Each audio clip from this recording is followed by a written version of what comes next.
Hello, my friends, and welcome back to Elite Dangerous and Deep Space Transmissions, the show in which we take you to the outermost reaches of the Milky Way galaxy.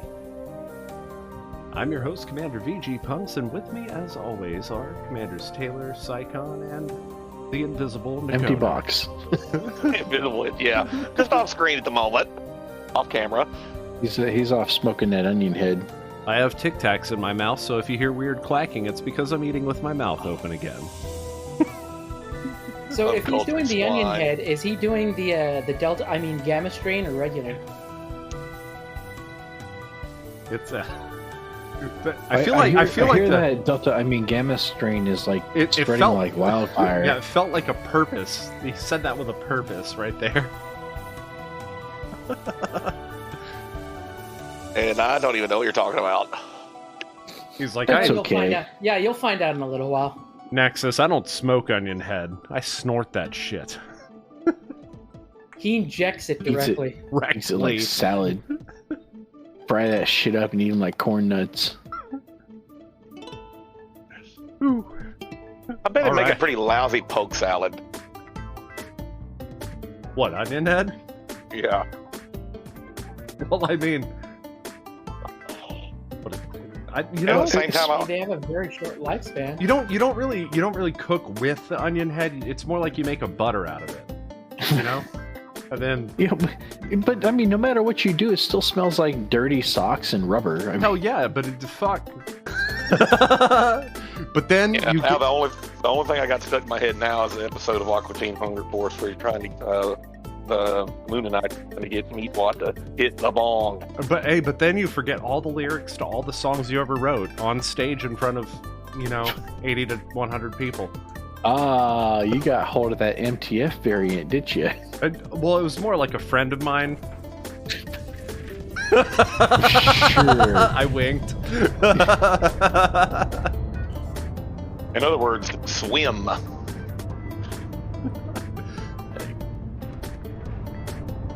Got hold of that premium stuff from Alaska, right?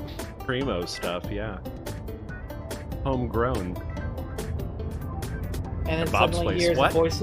And then suddenly hears a voice call out, "Wait, why didn't it get sent to me?" Homegrown, I mean brewed. Shields offline. What? Oh! Oh no! Oh no! I mean, stuff is too expensive to waste on. You know how much it cost me to make a batch of sake and to ruin it with putting weed in it? Why? Don't put weed in sake, no. Put weed in brownies. No, either way, man. So you think, right? So real talk, right? Weed is now legal in Alaska, and you would think that would drive prices down because availability increases, right? No, prices go heavily up because taxes. Yeah. Yeah, it's legal in Arkansas too. So one of the things that it did do was it has opened the door for experimentation in creating new variants and strains. I'm sorry, man. I'm too butthurt about how it's legal in Arkansas, but what the fuck, Texas? Like, what is this, prohibition? Man, listen. You smoke a Bible. There's enough of those. Smoke a Bible. I have used papers from one. We can doing smoke a it. gun. We got plenty of guns of those. I'm doing it. We're smoking a Bible when we go. At your party on Monday, we're smoking a Bible. I'm just saying, I've totally used pages out of one to roll with. I guess that just means there's a special corner of hell reserved for me. But you won't care because you'll be too high. Feels like Special corner of hell. Anytime anybody says that, I'm like, you're gonna be like right next door to Jimi Hendrix and like Kurt Cobain on the other side. Online. Like that doesn't right. sound like punishment to me. Was there a reason why your shields went down What? My shields went down. and then came back up? It definitely Bug? wasn't because I was in external camera and had my reverse thrusters activated instead. I'm okay. I'm only at 91%. Can we add to the list of things that includes don't look at chat, don't don't fly an external camera. Yeah, this is true. Don't do that. These things are not very smart things to do. So what I was saying was, I don't partake of the herb myself, but I have friends that do, and they. I haven't seen him. He lives in Soldotna now. I haven't seen him in years, right? But one of the things that is an interesting effect of them legalizing weed in Alaska is it has opened the door for horticultural experimentation. Mm-hmm. And so they're coming up with variants of weed that actually don't smell too bad before you burn them, right? When you burn them, they all smell bad, but some of these things are floral and fruity and smell actually pretty pleasant. Yeah, so weed is one of those things that has been changed so much over the course of time, and it just naturally it is constantly a changing thing because this is a weed, right? So it's constantly it's a plant, right? It's constantly intermingling with whatever is around it in its environment, and we get these new strains, right? Changed a lot over the past few. Man, my route got canceled. What the hell? Oh, guys. So, definitely the days of only having the skunky shit from Mexico are behind us now. And that's probably for the best. Were we headed to 6 or... We're headed to 7. 7. We're heading to 7. Work. Okay, for some reason I thought it was 5 and 6.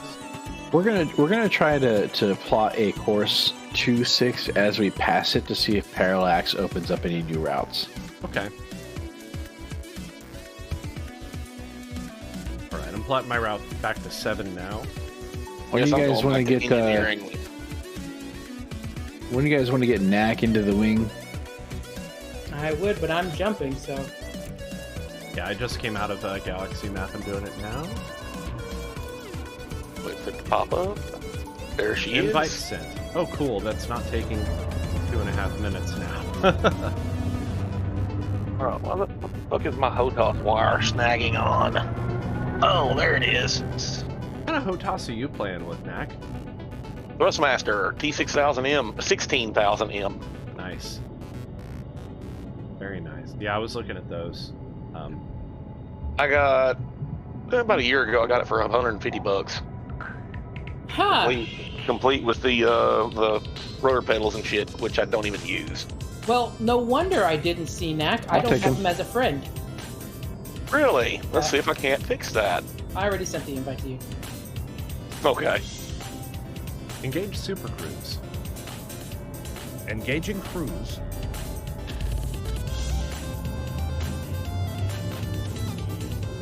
Well, what are we listening to? Knuckles Chaotix. I was gonna say, speaking of which, I never did open that back up. Let me fix that right now.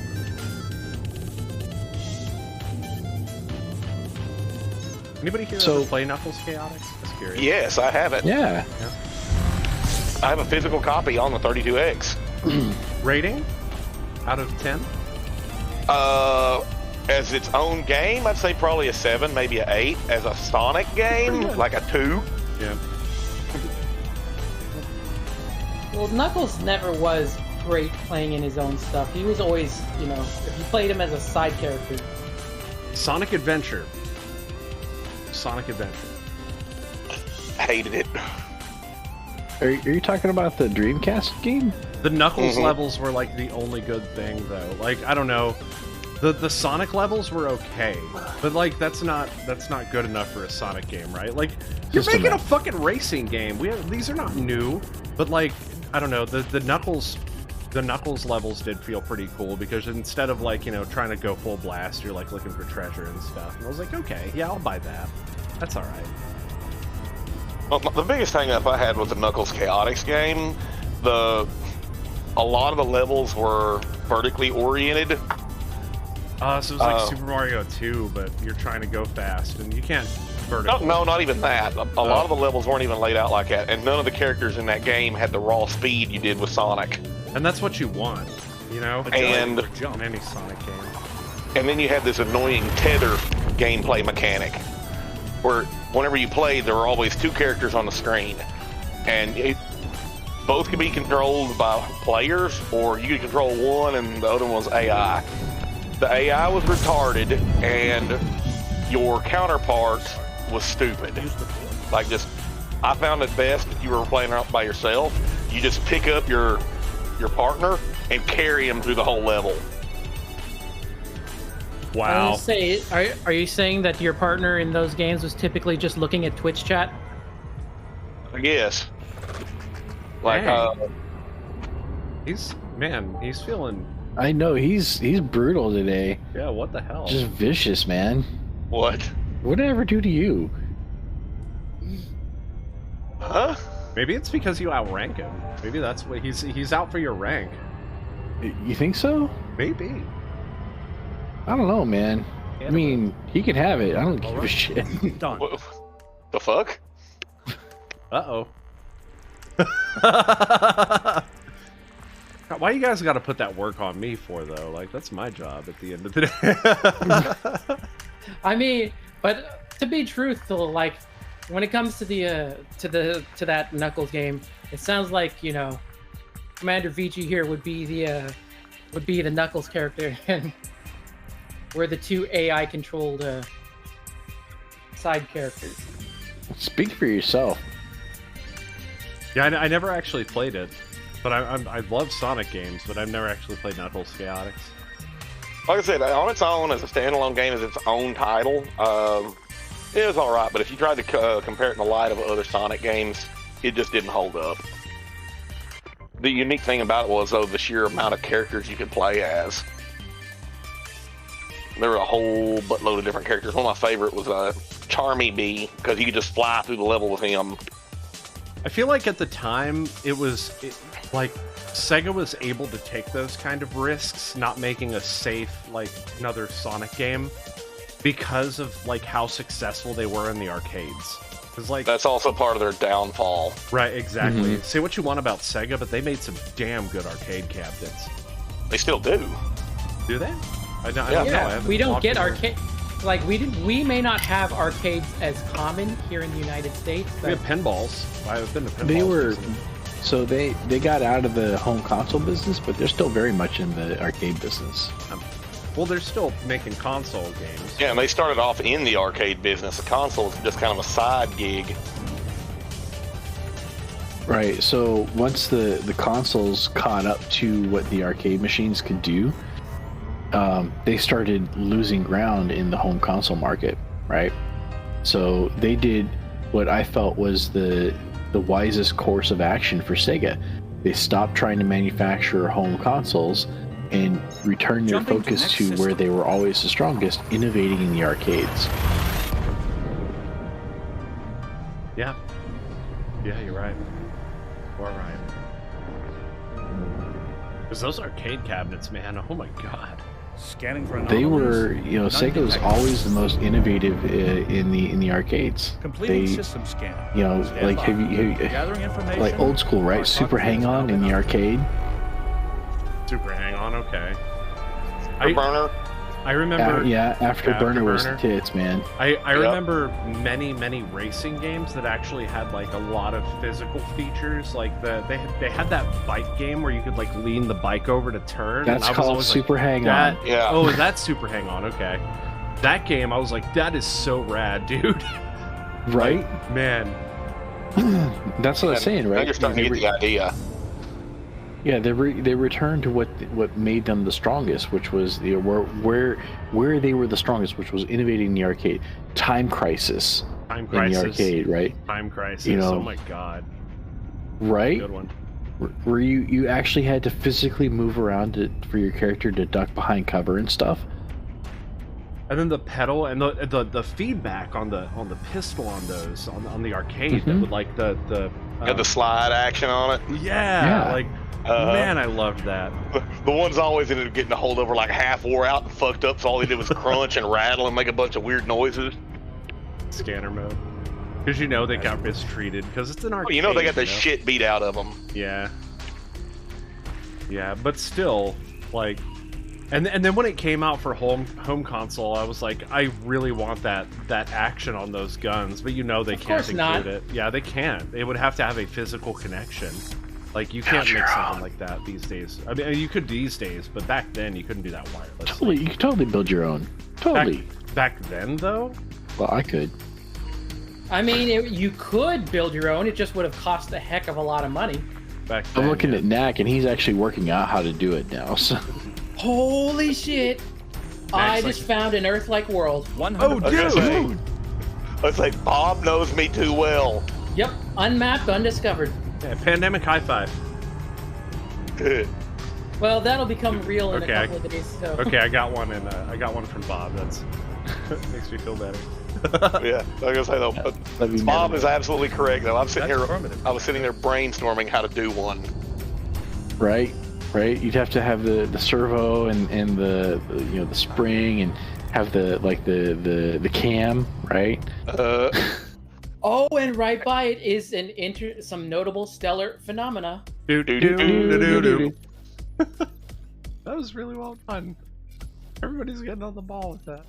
This is gonna be a fun system to check out. Well, I mean, you know what they say. When you find an Earth-like world, you must whip it. No? No. Damn it. No one says that. You have to do it. In order to do it, you have to say, "Oh, when you find an Earth-like world, you must whip it." Psychon wins. No anomaly detected. Whatever. You must whip it. Whip it good. Key systems are at optimal And levels. Ready DMC. for exit. We still have not got a DMCA warning yet. I feel like we're not doing good unless we get one. At least one. It must be because they're like, we can't recognize those aren't actual. I was gonna say, yeah, none of us can actually sing well enough to get recognized by the algorithm. Well, I mean, someone. That's our show, have to go everybody. back. I'm gonna go cry in the closet now until next time. A little harsh, Knack. Yeah, I was only talking about Twitch chat and AI stuff and. But yeah, Knack's gotta go and shit all over our host. Don't fucking buy my album. Here it is right here. It's called Stars and Strife Endless Nights, and it came out in 2000 and I think... When did this come out? When did I Where's my release copy? this album? This is literally the last physical copy I have in the fucking case. The jewel case is like absolutely destroyed. Look at there's pictures inside it. We got the full graphical fold out. Look at it right there. So to his credit, Knack maybe didn't know that you were a professional singer.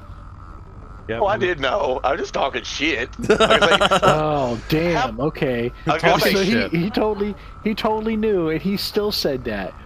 no, I'm just saying. None of us actually put a serious effort into it. Most of the time, we're just fucking off. No, you can't. No, you can't walk that back now, Knack. When Yeah, the hell once it's did we been started, release this album? You think we would have put like copyright 2006? Okay, so it looks like this Earth-like is orbiting a Class K star. Okay. Let's get some more info about this thing. Because this is binary star. You remember when we were playing that game where we were trying to find the like youngest star? I'm still playing it. Oh, are we still doing that? Acknowledge. I'm still. I don't know about you guys, but I'm still playing it. I'm looking at the age of I haven't every even star that I bothered. got. I haven't even bothered. Yeah, I haven't been. I hardly ever think about it because like everything we find these days is like, oh, another red dwarf. Or Now Oh, Brown another brown dwarf. Interestingly enough, Good thing I brought my this brown is- pants. This is 0.43 Earth masses. Okay. Surface temperature of 298 Kelvin. Okay. That's t-shirt weather if you're an Alaskan. Let me see.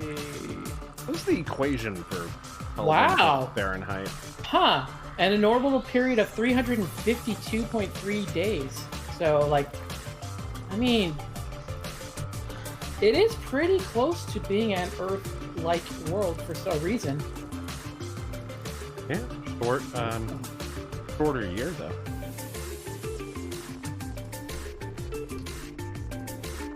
Do you want that equation? Do you really want that formula? Yeah, can we hear it? Yeah, it's Kelvin minus 273.15 times 9 divided by 5 plus 32. You know, that's actually a lot simpler than I thought it was going to be. Let me Not drop as simple that as a Google in, search. Yeah, not as simple, but not as. Let me drop simple that as in something else. general. Oh, Not as is it simple as the conversion from Fahrenheit to Celsius. Yeah, no.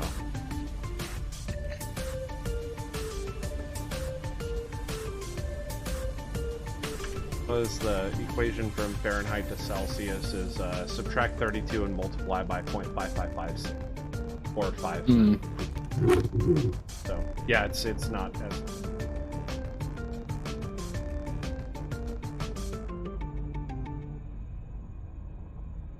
So the stars in this system are like 1.1 billion years old. I'm just sitting there looking at something in the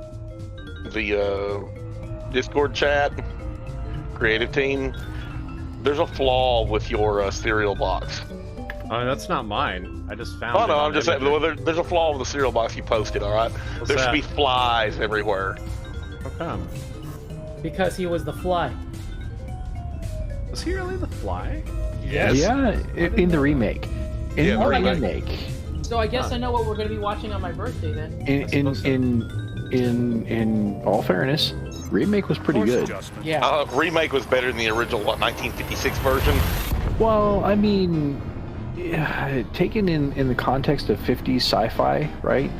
You know, and remember, you know, the at the time, right? What did we have? The Day still is probably the best of them. The Fly, you know, Plan tons of like what we would consider C and D movies nowadays, right? But you know, at the time, those were the best that sci-fi had to offer. Well, I was gonna So- say my favorite movie from that era. War of the Worlds. Please say War of the No, Worlds. no, Fuck you. The Thing from Another World. Okay, the original version of The Thing. Yes, with James Arness as the villain. Yes, it was really good. Uh huh. That was a really good one. And the only thing was they would you like featured to know way more? out there from what the book content who goes there. Yeah. But at the same time, they were limited by their effects. Kurt Russell's The Thing, however, or John Carpenter's The Thing with Kurt Russell, was much more true to the source material. I still love that movie. That movie was Absolutely. badass. Yeah, it is one of my favorite movies. Leaving system. So I don't know if you read the thing about Final Fantasy the other day, Bob, or yesterday. Probably not. Chrissy I haven't is, been around much. Haven't been on much. Chrissy is, you know, working on social media on Humble, and somebody on their Facebook page Apply. posts, Final Fantasy VIII was the best Final Fantasy. It was better than Final Fantasy, what is it? Better than Final Fantasy IX, better than Final Fantasy VII, and better than Final Fantasy VI. And she was Somebody's like, trolling. "I'm about to ban Yeah. this guy." She said, and I was like. So I posted the thing in general that was like bannable offenses, and one of them was the Final Fantasy thing. You do realize that Final Fantasy VIII is the only Final Fantasy game that I ever sat down to play and never fucking finished. I'm sorry. I have a lot of Final Fantasy games I have never finished, but that's I mostly finished because it, and I was so just I haven't the finished. only thing, No spoilers. the only good thing about that game Right away, Commander. was that you could skip the freaking summon cutscenes. Okay, yeah, Uh-huh. I remember that. Like I said, when I played that game, I couldn't help but think I would hate myself for finishing it. I mean, the story was just. I don't know if it was a translation thing or what, but you know, it was really disjointed and difficult to follow. I mean, maybe it's because of the nature of the story. Course Chicken adjustment. wuss.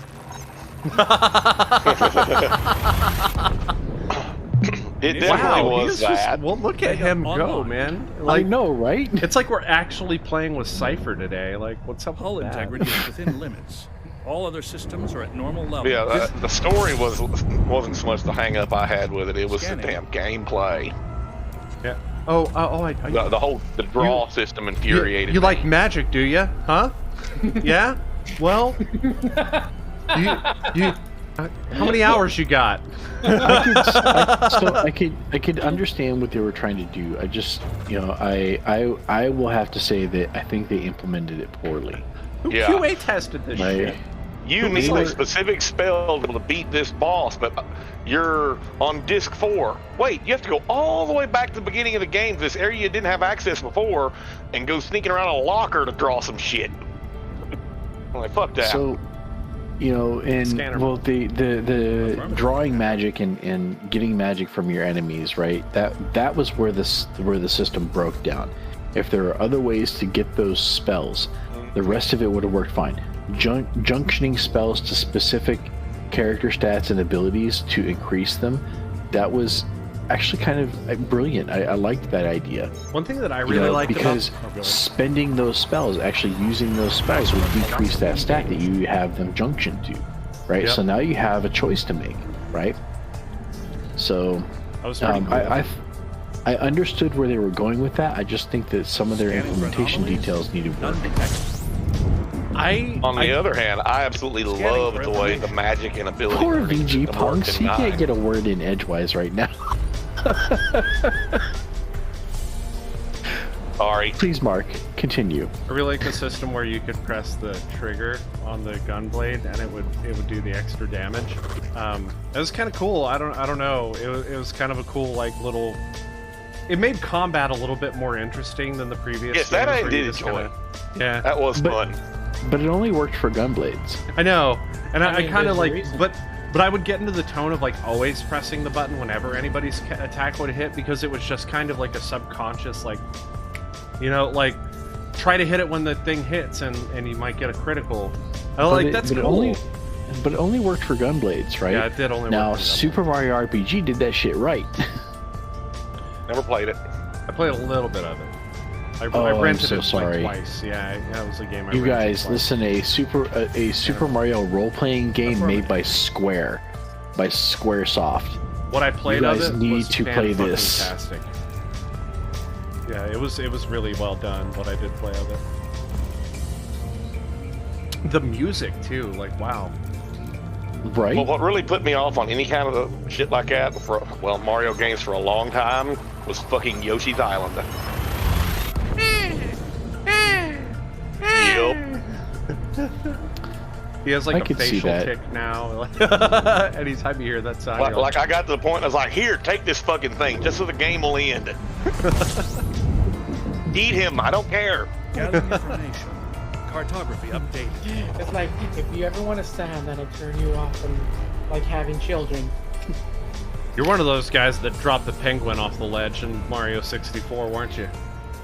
Everybody was one of those guys. Yeah, I was gonna say, By the way, that was everything. did you, Except for you- Knack, because he did never you, played Mario 64. BG, did you check out the Twitch chat?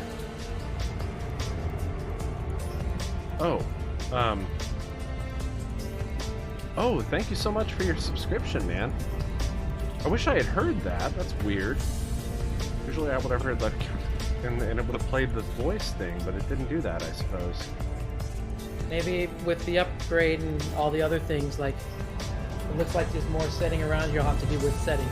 Yeah, I was messing with it earlier today. I wonder if I can actually redo it. You have no stream activity. Oh, right, because it doesn't save my login. Let's see if we can replay it. There it is! Starship Troopers, would you like to know more? Yeah, Knack. the Mario games that I played was Super Mario Brothers 1, 2, 3, Super Mario World on the Game Boy, Super Mario World 2, 6 golden coins, and then Super Mario Land. Sunshine. Land. Super Mario Land. Yeah, World was Yeah, Super Land. Nintendo. Yeah. What? No Yeah, I played- warning. Sorry, guys. Yeah, Super Mario 1, 2, and 3 on the NES. Super Mario Land 1 and 2 on the Game Boy, Super Mario World on the Super NES, and then Super Mario Sunshine. That was it. I haven't played another one since. I've played, let me see, Super Mario 2 and 3, and a little bit of 64, and that's it. You want to go next, Bob? I was gonna say, Knack, do you recognize this song?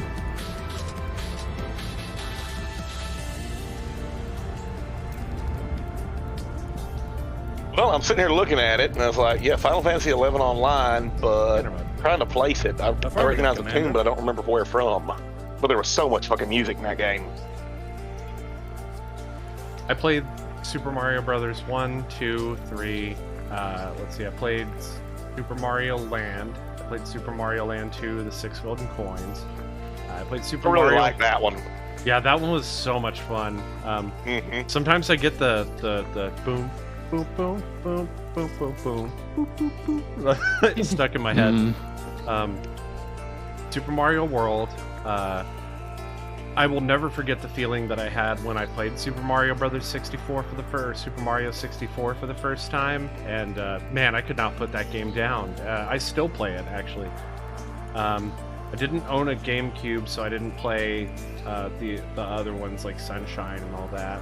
I got annoying in a hurry.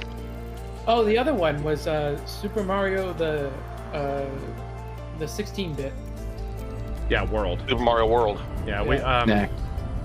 Then I played Super Mario 3D World, and then I played Super Mario Odyssey. And Super Mario Odyssey's a masterpiece.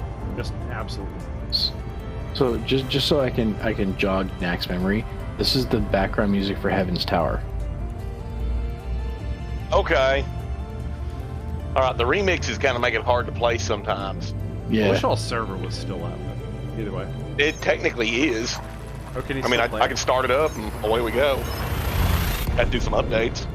Be like, okay, well that was our Deep Space Transmission series. Now we're gonna be playing. We did that, did we not do that one stream? No, we never did that. We talked about it. No. We never did. Next system en route. Completing systems. We're gonna like Engage start the FSD. show with like some Gathering kind of like information, screenshot or like cartography, little and short combat video output. clip or something where like we just disembarked from a planet or onto a planet. By the way, my Ice Guzzy target has been online for 3 weeks now with nary a hiccup. Nice. So I'm going to start getting serious with it. Gotta He's get getting jiggy with it. You gotta get dangerous. Like Let's get dangerous. When there's trouble, Canada. you call DW. Flying. Yeah, Chrissy was saying that's the one cameo that we didn't see in the new Space Jam movie that she was See, like, but unfortunately, it's like Darkwing Duck is Disney, so. I know, but we True. did see Disney he's characters. very much not Warner Brothers. We did see Disney characters, did we not? Nope. I feel like we saw some Disney Not- characters. The Space Jam? No. Oh, No, the second No, one. the only Yeah, time not even you, the second one. Yeah, the only Who time you saw Framed that. Roger Rabbit? That's right. Yeah, it was Who Framed Roger Rabbit. I remember them in Who Framed Roger Rabbit because you were like, "Whoa, how did they do it? Combat mode. How did they get the rights?" They paid a External lot canon? of money. No, you know the crossover we all want to see, right? Warner Brothers, Disney, and Hanna-Barbera. Hanna-Barbera. Wow. Yeah, can we get some Snagglepuss in here? Yeah, right. Well, I was just say if you want to check Yogi out Bear? at the Earth-like world. Scooby-Doo. Well, I was gonna say, isn't Hanna-Barbera now part of Warner Media? I have no idea, bro. I'm I think taking they to the are. Google. Yeah, fuck Snagglepuss. I want some Johnny Quest. Shit. Right? Or what was his name? Whiplash, and his Quick dog. Draw McGraw. Well, no, the villain and his dog. Yes. Dastardly and Muttley. Oh, Yeah. yeah. Yeah, Wacky Hanna-Barbera Races. continued to serve as creative consultants, and then which would become a subsidiary of Warner Brothers Animation after Turner's merger with Time Warner in 1996. Yep. Yeah. Oh, I was thinking they were part of Hanna-Barbera that. passed away in 2001. I didn't know that. Yeah. Yeah. Well, what was it? William Hanna and Joseph Barbera? Yeah. Mm-hmm. Yeah, so apparently they were purchased by Cartoon Network, and then Warner picked up Cartoon Network. Led to a sore point between the creators of the Venture Brothers and Hanna-Barbera because they were ripping on Johnny Quest. Like Johnny Quest and Race Bannon shows up in an episode of the Venture Brothers, and it's obviously them they're alluding to in everything but name. They call him like Action Johnny and something else. Pretty damn funny. Like Johnny is like a mid-40s smoked out fucking nut job. Whoa. Oh, I love Venture Brothers. I think we're getting a new season. I've seen Venture Brothers a lot. Scanning for information. Mostly because I didn't have cable, but... Well, the thing about Venture Brothers is it's pretty much from start to finish, it's just ripping on the old Hanna-Barbera, pretty much Johnny Quest from the word go. Okay. This is probably one of the oldest stars I've seen. 11.7 billion years old. Well, let's go see. That is... Oh, you want to go see this star, but Sycon's got an Earth-like in his sights, and you don't give a shit. Oh, are we gonna go see the Earth? Are you still at the Earth-like? I'm gonna head to this notable stellar phenomenon. Even I fucked that up. Explorer mode. Oh. The Fog of War, Lemmings 3D. Mario Golf. Nope. Okay, guys, I need a drink refill. Oh I'm wow, step that away just from still it. does not let me vote. Man, things have changed. Scanning. I need to disable the mouse on deal here. On my SciTech. I'm glad it's working again. I'm glad about that. What? My HOTAS was not working. Which one are you rocking? The X52 Pro. Is that the SciTech or Logitech? This one's the SciTech model. Okay. I need to pick up the new Logitech one, but eventually. SciTech, yeah, I quit. I swore a long time ago I would never buy another one of their products. Why's that? I kept having all sorts of hell out of their controllers and stuff back in the early to mid 2000s. I got them warrantied out, exchange all the time. They just kept fucking up. I was like, nope, done. Yeah, luckily for me, I paid $0 for this. Oh, like my truck. Kind of, yeah. You paid $0 for your truck? Yeah, How come? my boss gave it to me. Oh wow, giving someone a car. That's cool. Yeah, my boss told me to go pick one out. Oh, that's rad. Got a brand new 2020 F-150. Super cool.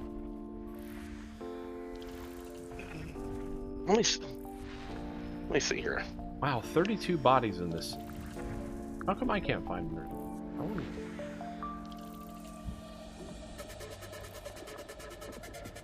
Game, that's no. Oh no, I see the silhouette there.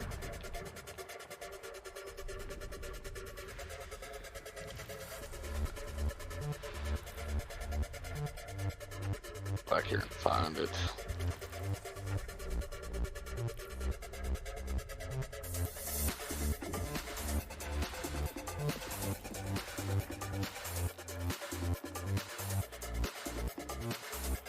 Oh, why do I still feel so tired? You know what? I should probably do with some coffee. I should go hook that up and just... There you go.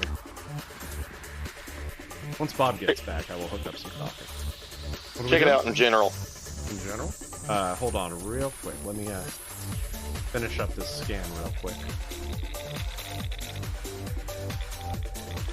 I just can't mouse out of my window while I'm in a scan mode.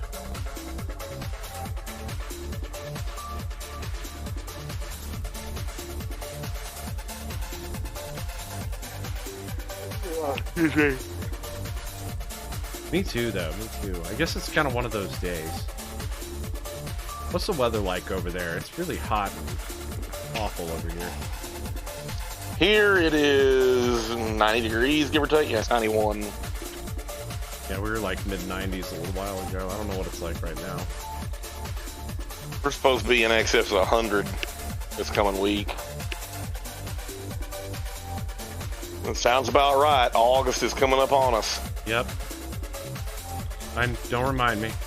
I had some guys over here a couple of weeks ago. Their truck broke down. Well, I'll say a couple of weeks ago, about a month ago. Their truck broke down here, and they were from Arizona.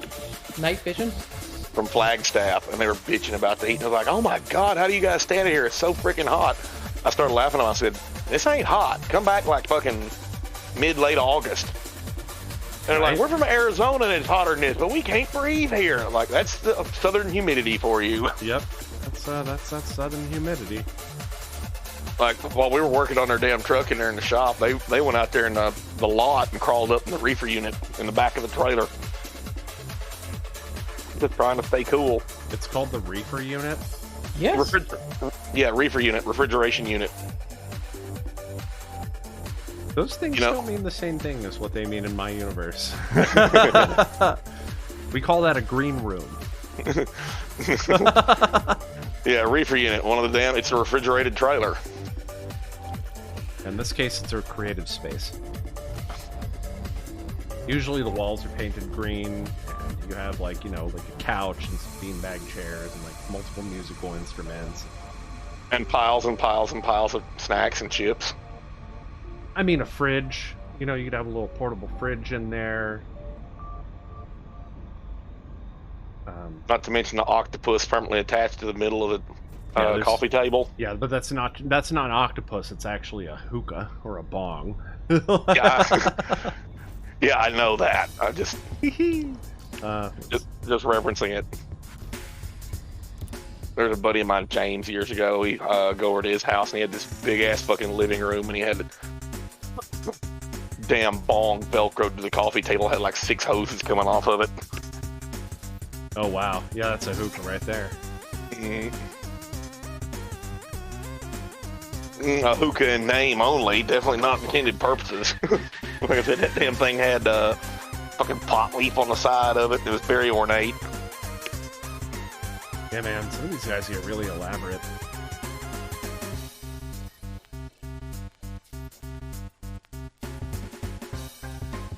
Wow. This is pretty cool. I like this version. I have it on my favorites list already. But... Linear Groove.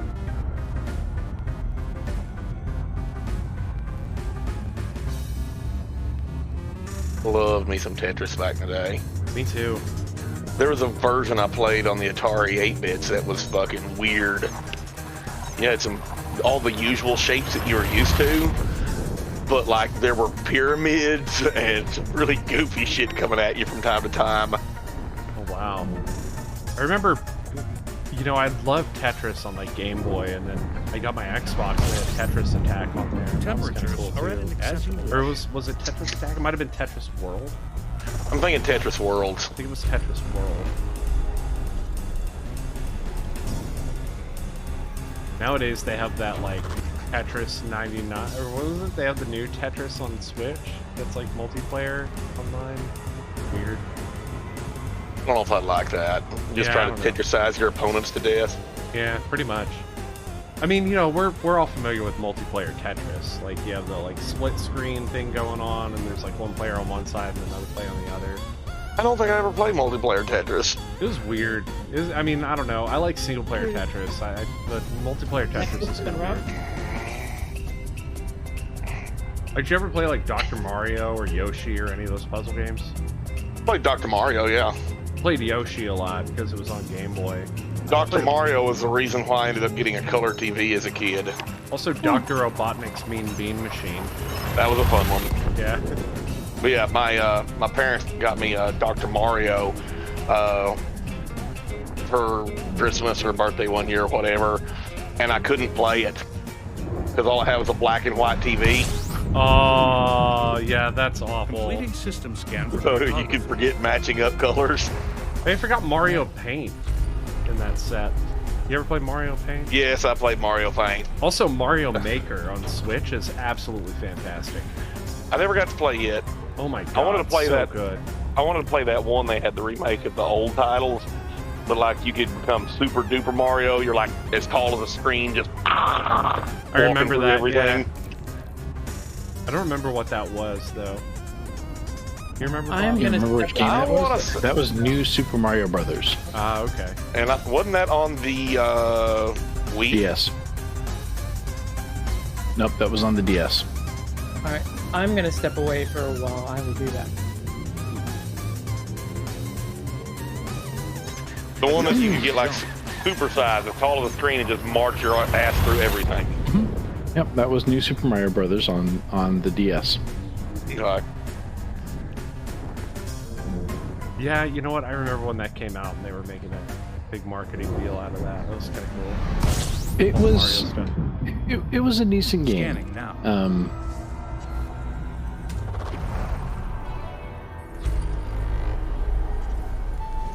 Rachel wants to know if anybody else is excited for the sequel to Breath of the Wild.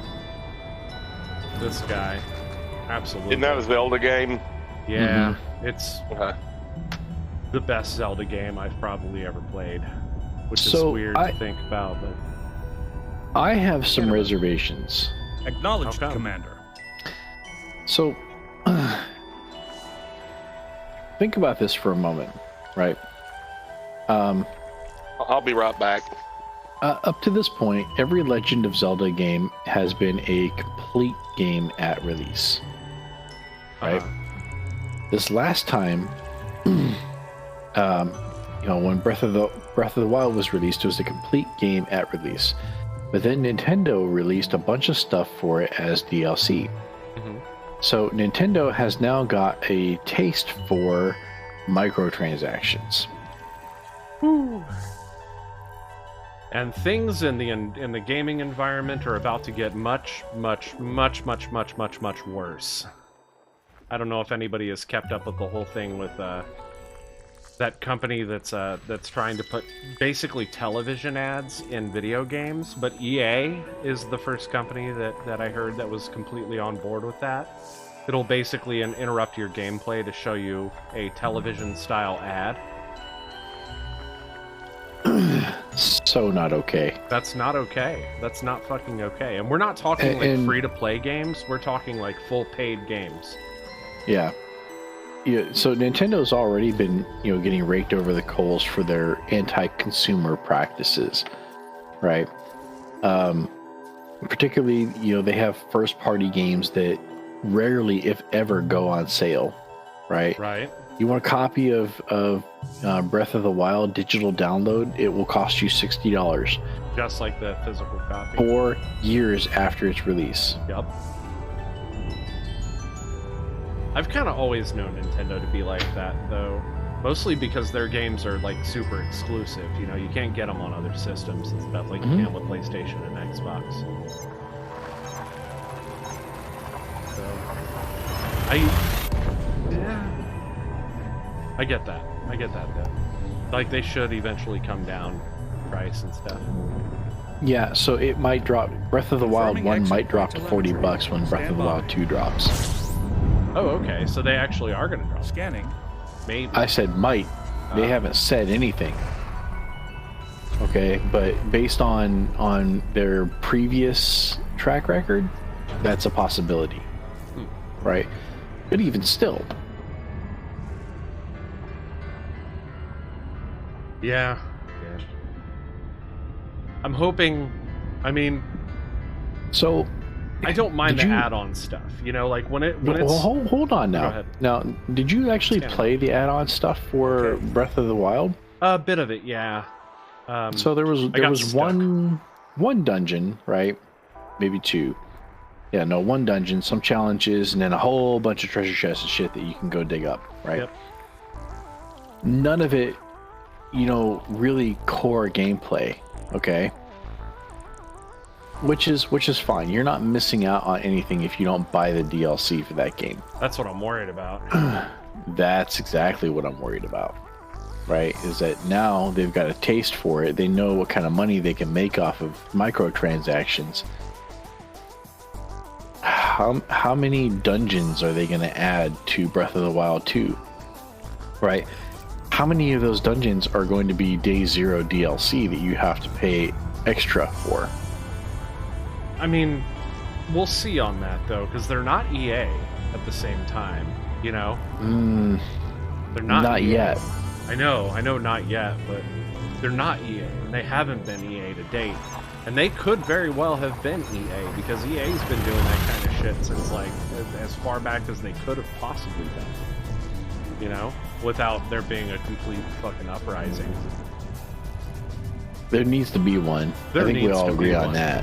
There needs to be one. There does. Stand by. Scanning now. Collating.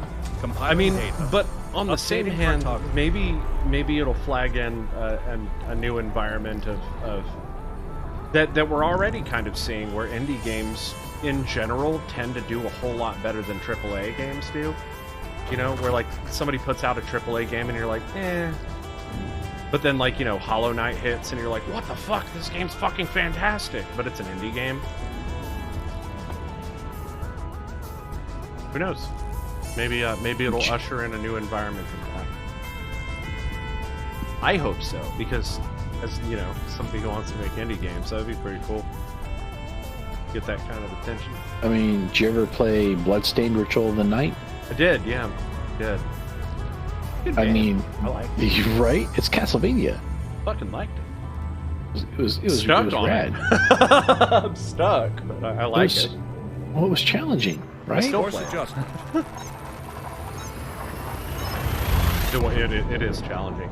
I also played Curse of the Moon. That one's equally 8-bit fucking one. great. Exit Oh, designation. so it was good. So Arrival in Castlevania 5, 3. It's so Hey, fucking Castlevania good. 3. 3, 2, Castlevania 1. 3 is not my. All right, you know, unpopular opinion here, Scanning right? now. My favorite Castlevania game, aside from Symphony of the Night, is Castlevania 2. I liked Castlevania 2. I, of course, have the same problems that most modern gamers have with it, in that it's so fucking convoluted. Come on, what the fuck? But Well, it's at the it's same really time, simple if you have a guide to help you Yeah, get if through you- it, right? that's one of those Nintendo Power games for sure. Yeah. Scanner mode. Which, like, you know, that was the style at the time. I was gonna say, so was that really sort of the origin of the pay to win games, where you had to pay to buy the strategy guide in order to win? Well, no, You those know, games. actually, no, bro. Think about that for a second. Leaving system. He's got a point. Hey, Puggle, welcome. No, I get he's- that. That definitely is a marketing decision, definitely. But I feel like equally a lot of those games, and Miyamoto is on record having talked about Completing this, a system lot of those scan. games are Stand by. heavily reliant Gathering on word of information. mouth Cartography to has get been the word out there about those games. So it's like, dude, I found a secret in Castlevania 2. And I think that designers thought about that, and they were like, how do we get people talking about our games? We put really hard puzzles that you need friends to help you through. You know? And I think that was the strategy. Like, they weren't really thinking about, like, oh, well, we need to make sure that Brady Games has enough to work with for their guides, you know? Or, like, Nintendo Power has enough to work with See, for the their problem articles. then is, what do you do about the people who are sort of, you know, well, not sort of isolationists, but, you know, the kind of people... Nerds Well, what who I was don't gonna have say is, friends. what I was going to say was, you know, the people who you might have the issue of, you know, sort of interacting with people. Like the Psychons of the world. Yeah, Psychon. So, yeah. I love how we can only see half of his face right now. Vectors. Oh, Yeah, I was leaning Yeah, back. the Psychons of the world. Hyperspace velocity reached. Everybody have face.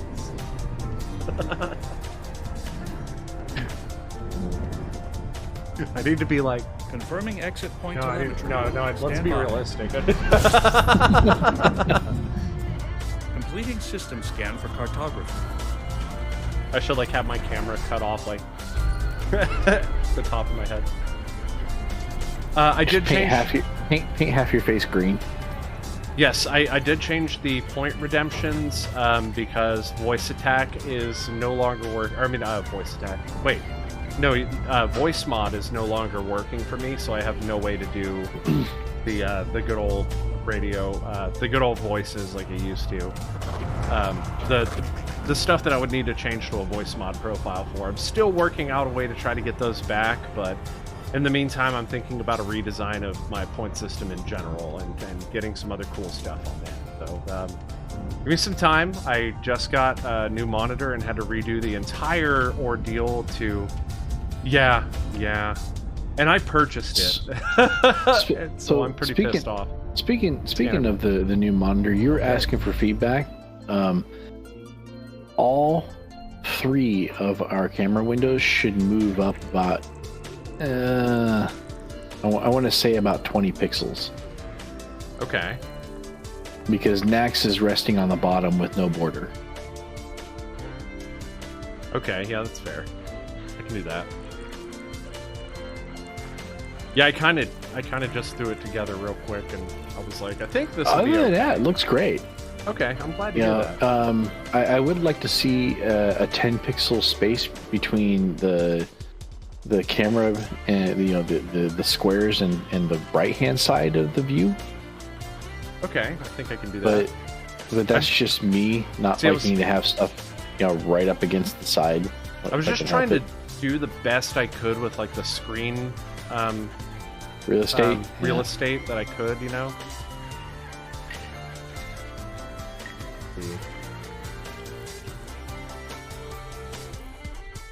Alright, so I think I am actually going to take a quick break. I'm going to leave you in Mr. Sycon's capable hands. Killer instinct. I will be right back.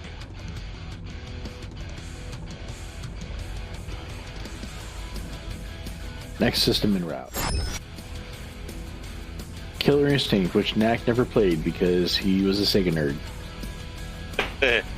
I played it, I think, in the arcade. Which was the right way to play it? Let's get real. Yeah, those games, typically the only way to really play it was in the arcade, but... First arcade game I ran across that really blew me away was Darkstalkers. I absolutely love that game. Alright. I'm going to show my age here for a second. The first arcade game that I encountered that blew me away, like I became obsessed with and had to play it every time I saw it, Galaga.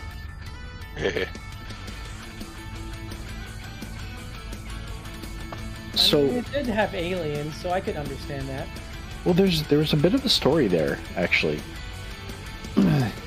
First of all, the gameplay for Galaga just kind of, I don't know, there's something about it. It scratched an itch for me, right? But the one Galaga machine that I saw on a regular basis was in the VFW club that my grandfather always took me to from when I was as old as far back as I can remember, right? And so, the age when I was big enough and aware enough to understand what video games were and actually play them, it's about 6 years old. Right, and so I discovered the Galaga machine in there, at that point, right, and I had to play it every time we went there. That game, more than any other, cemented my love for video games. I think I played Galaga for the first time around 1986, 87.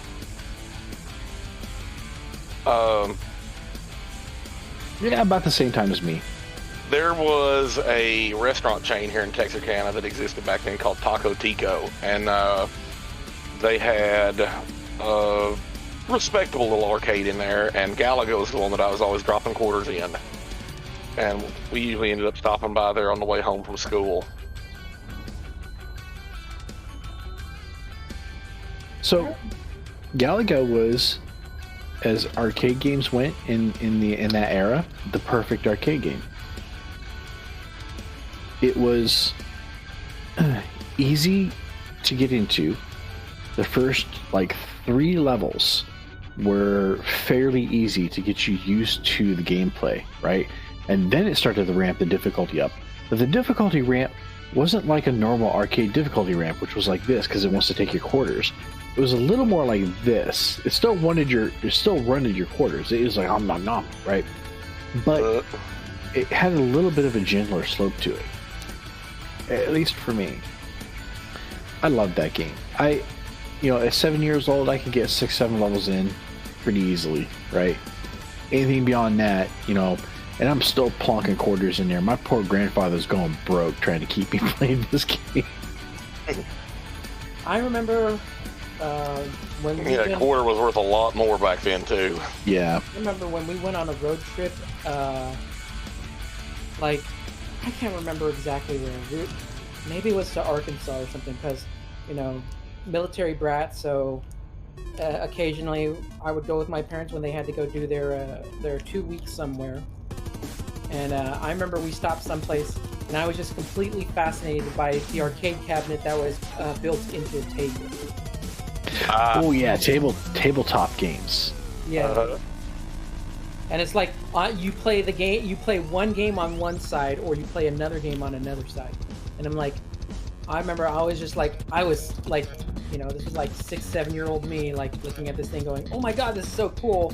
Meanwhile, I've also got, my older brother and sister who, there is a considerable age gap because my brother is 6 years older than me, and my sister is 9 years older than me. So. Yeah, they call those cocktail table arcade machines. Yeah. The first one of those I played was Tapper. Mm-hmm. Which I have that game in the box. But I also played, the Pac-Man table machine.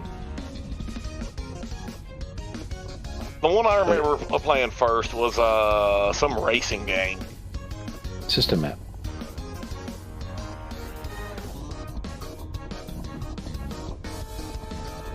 I'm pretty sure the first one I played was Pac-Man.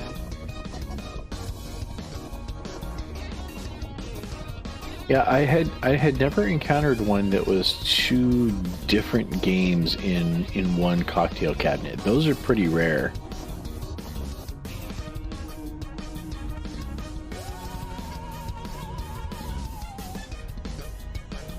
But Tapper was fun. Not as fun as Galaga though. At least not for me. And Tapper got old after a while. And Tapper reminded me a lot of the Mario Brothers Game Watch. Did you ever play that? Yeah, I think I know. Over there in the Dawdling Factory. I recently sold my Game Watch for a rather obscene amount of money. Did you sell it to Ben Heck? No. So, I think I know what it was about Galaga that fascinated me at the time. It was the patterns, clearly defined enemy patterns.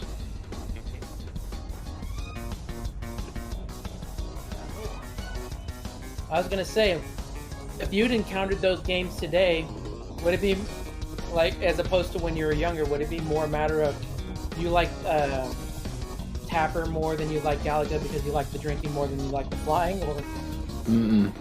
No, I will still drop a quarter in Galaga every time I see it.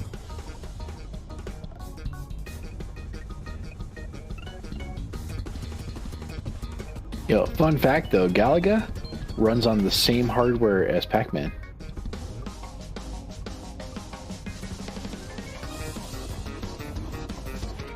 What did the arcade board run on? What was it based on? Z80. That's what I was thinking. Yeah, I think I sent you pics of my Pac-Man circuit board. Yeah, I've seen you where you were working on it. Yeah, when I was modding it. Yeah. So, you can see Pac-Man, Miss Pac-Man, Galaga cabinets, even to this day, right? Modern cabinets that people are producing. It's because they all run on the same hardware, same architecture. Welcome back, Mark. Thank you. But more than that, it's more than just the fact that they both require a Z80 CPU. They have the same glue logic requirements too. Did I walk into another very nerdy discussion? Yeah, a little bit. Okay. We're talking about Galaga arcade machines. All integrity is within limits. All other systems are now You at know, normal where levels. it's actually possible. It's not easy, Scanning but it's for possible to information. mod a Pac-Man PCB to play Galaga. Interesting. Well, what kind of hardware modifications would it require? Really just a bunch of bodges. A whole bunch of bodges. Well, that's what I was thinking, but I was going to say Galaga had the trackball, didn't it? No, it had a joystick. Yeah, it had a joystick. Oh, it was Centipede that had the trackball. Yeah, Mhm. Centipede. Centipede was a great game. I really liked it. Yeah, I didn't like that as much as I like Galaga. I didn't like the Like trackball system and controls. I've played arcade cabs that didn't have the trackball. That played Centipede. I mean, I just like Centipede as a game. I thought it was a fun game. It is an interesting game. So I've always wanted to, pie game a riff on Galaga, but I was never able to come up with anything gameplay-wise that was unique enough to make it worthwhile to write my own riff. I am one of my projects that I'm working on right now that I'm actually restarting over from the ground, which is actually something that I was just about to bring up. Among another announcement that I have that's a very large announcement that I'm going to make here in just a little bit. So I've been working on this project in the background, and right now I just gotten it up to a working prototype, and everything was really coming together nicely, and I've been using it as sort of a project. It's called Project Raptor, based on a game called Raptor Call of the Shadows, which is very similar to style in Galaga, but you've got a shop system, you can buy upgrades instead of. I'm very familiar with the game. Yes, I love that game. I spent a lot of time on it growing up, but I wanted to make a version of that was set in space, that featured multiple. Yeah, Raptor was a great game. Even Panda Puddle is in there. I remember Raptor. So I want to make a type of it that has space levels and has planetary levels. So space levels is all aerial, and then you have planetary levels that are surface centric, and you have to think about surface targets and all that kind of stuff. But instead of picking up upgrades while you're in the game like you could in Raptor, you exclusively have to purchase them when you go back to hangar. So I was like, you have to set up your ship correctly for each individual mission, so you have to read through the briefing and all that stuff to get a gist of what you need. Or maybe I'll simplify it further so that you're given the different sets or something like that. I don't know yet. I'm still kind of been planning on it, but I was working on it in GameMaker, and I had this really complex structure where, I was working with a lot with inheritance and things like that. Scanner mode. No problem. And suddenly I'm having a problem with GameMaker where it will not run the game anymore, so I can no longer do my testing as I go. So I was like, okay. Opened a ticket with Yo-Yo Games, and they were like, their response was absolutely unacceptable. They said, oh yes, this is a problem that we're aware of. It's a problem with the current version of GameMaker. At current, we don't know when the next version is out, but you'll just have to wait. And I was like, nope. no, we're not doing that. That's when you roll back to the previous version. I rolled back to the previous runtime. Same problem. Don't know why, but even this something in the new version of GameMaker updates pretty much automatically with its runtimes. Broke. I'm supposing some kind of manifest or something like that causes the game not to run. And there's no fix right now, and it doesn't matter what version I roll back to, I can't get it working.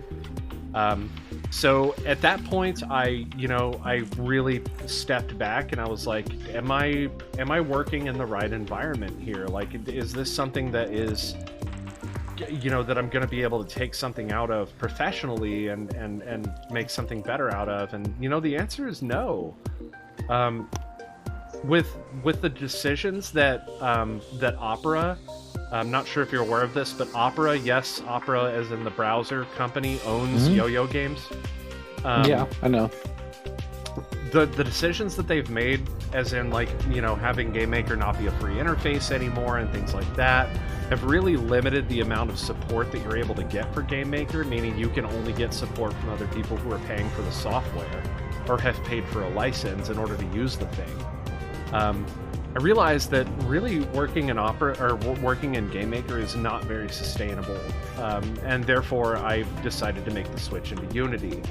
I actually had a working prototype of a space shooter game in Unity, but I've kind of went back and forth between the 2020 version and the 2019 version in recent months, and in doing that I converted this project back and forth between the two and broke it. So I'm having to start over from scratch.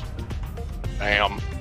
It's okay. I've learned enough about how I want to make the game and sort of that flow chart that makes the game go, that I'm not too worried about it. But it is unfortunate that my prototype broke, because now I have to re-prototype. But I feel like I'll be able to get a working prototype fairly quickly, so I'm not too worried about it. But yeah, it was just kind of a funny sequence of events that occurred, and Unity is a great engine, and they're doing a lot more with it these days outside of game development. So I'm really excited to actually have my first full project in it. Good for you, man. Yeah, man. I'm excited. I'm looking forward to testing it for you. Of course. I love Unity as an engine. Otherwise, I'm having a very fun time going through all the Learn Unity courses and all of that. I've done quite a few already, but I want to hone my 3D skills as well. Yeah, you know I love me some top-down shooters. Banner mode. Affirmative. Here. So, got to share an interesting experience with, or at least to me, on Wednesday with Commander VG here. So, he finally got to see The Last Starfighter. What'd you think? It was good, man. It was good. I liked it. A little campy, but I feel like it was probably the thing that made it campy in the first place. You know what I mean? Like, it wasn't like when it came out, it was probably very. Nope, it was supposed to be campy. It was absolutely supposed to harken back to Buck Rogers. Oh, okay. Okay. See, I don't know what a Buck Rogers is. I will have to now. Psychon? Yeah, I Psychon. mean, we are getting together on Monday. So. Yeah, that's your fault.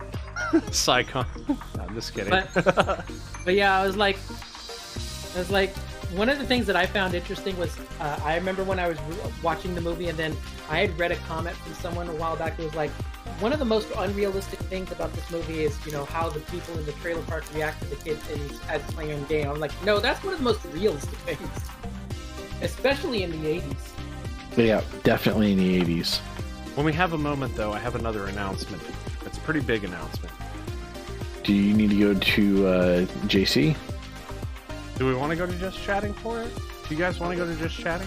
Is it that big an announcement that we don't need this on here? I mean, it's a pretty big announcement, but it's kind of it's a personal thing. I don't know. I'm modest. I don't want to. I mean, this is your platform, man. Yeah. Let's go to you're at peak viewers for this stream, so let's it's chat. now or never. I am now no longer a pescatarian, officially. And I'm ending my diet. I think I've gotten. What are you switching to? Back to normal. Doing, we've been eating a whole lot healthier here, and I've actually lost about 4 or 5 pounds in the past 2 weeks. So I'm pretty happy about that, and But otherwise, like I haven't been having normal meaning omnivore diet, which is judging by our teeth what we're supposed to be doing. But everything in moderation and all of that, and I have my most excellent and supportive wife that has been guiding me through this transition into eating healthier and not killing myself over food. That's been really great, like positive force in life. So not gonna lie, I've always had kind of a laugh at your expense over being pescatarian. I did it not for weight loss though. That was not the reason that I. That's not why. That's not why I had a laugh at your expense. What's that? You live hundreds of miles from any body of water. I don't get what you're putting out here. Fresh fish is just not an option for you. You would think that, except there are a lot of lakes and fishing areas around. Like, I'm gonna wager that you probably ate a lot of frozen fish, which is fine. There's nothing wrong with that. I just kind of had a chuckle at your expense because of it. We just go to HEB and there's a whole they have a fish market there. All previously frozen. I promise you. And again, it's okay. I don't have a problem with pescatarians. I would convert to eating fish all the time too if I could, because I love fish. I love fish. Seafood in general. It was mostly because I was getting a lot of heartburn. Really? And I was just eating garbage all the fucking time, like fast food multiple times a week. You know what I mean? And yeah, high fat, high sugar, cutting all of that shit out. Cutting all of that shit out has really made a huge difference. It's huge, right? It's a major difference. It's crazy. Like, you feel more awake in the mornings and everything. It's yeah. Really cool. Yeah, and then when you do break down and you eat fast food for once, right? You feel like absolute garbage. Yeah. So I feel like the reason that I decided to go pescatarian in the first place was to force myself to cancel out a lot of that culture. Mm-hmm. And I think over the past few years I've had a lot of success doing that. And now it's time to move on and take what I've learned and apply it to real life. So now you can get your bacon on. I can, yes. Well, we need to finish up what we have first of the vegetarian bacon, but yes. It's fair. We always have bacon in the fridge because we use it for things like spaghetti alla carbonara. Then I save that fat because bacon fat is like the gold of cooking oils, You see, that's what you're like. I was excited for bacon for fucking spaghetti carbonara. It's like, and I'm going to the store and I'm like, how are people utilizing bacon bacon wrapped asparagus, bacon wrapped asparagus. Why? It's funny you mention that because I introduced my daughter to a very distinctly southern yet unhealthy thing today. Bacon grease on maters. Bacon grease on tomatoes? Yep. My wife just gagged. I mean, that's like just putting salt on tomato, right? Not far off, but it's really good. It's just very not healthy. I mean, and I don't know how it is elsewhere, but I know that a lot of Southern families that I've encountered tend to save a jar of bacon grease to cook with. Right here. Yep. Bob does that too. See, we don't do that. I don't. Yeah, if I fry up some bacon, I do not waste that fat because it is like an instant flavor boost to anything that you cook that requires any amount of oil. Okay. So I can appreciate that. Yeah, I have a ramekin that I keep in the fridge that I keep bacon fat in. Anytime I cook bacon, I save that fat and I put it in that ramekin, and I use it later on to cook things. Next system in route. I bet that's what that big jar of stuff they have in the kitchen at my hotel is probably because now that we're cooking regular foods again. A lot of probably. A lot of people Next do the system bacon and wrap. grease. Oh yeah, bacon fat is like, that's liquid love. Don't waste that. I don't Now- cook with bacon enough to make See, that a thing. I'm when more he of was an olive talking oil about kind of guy. when he was talking about the southern not healthy thing, I was thinking, did you introduce her to the bacon milkshake? Or like bacon ice cream, or like bacon. Yeah. See, that's going a little too far, right? I use the bacon fat. I put a little bit of that in the pan when I start frying the sausage for biscuits and gravy on Sunday mornings. And that adds a little bit of that smoky baconness to the maple sausage that I use, right? Liquid love. Mwah. Love you. I Wait. am. Hi, Hillary. Hello. I don't even know where I'm waiting. Right there. Hi, I- next wife. Bye, next wife. I forgot what I was gonna say. Actually, so All right, so you're abandoning the pescatarian diet. Going back to a normal omnivore diet, and just gotta moderate your intake to be healthy.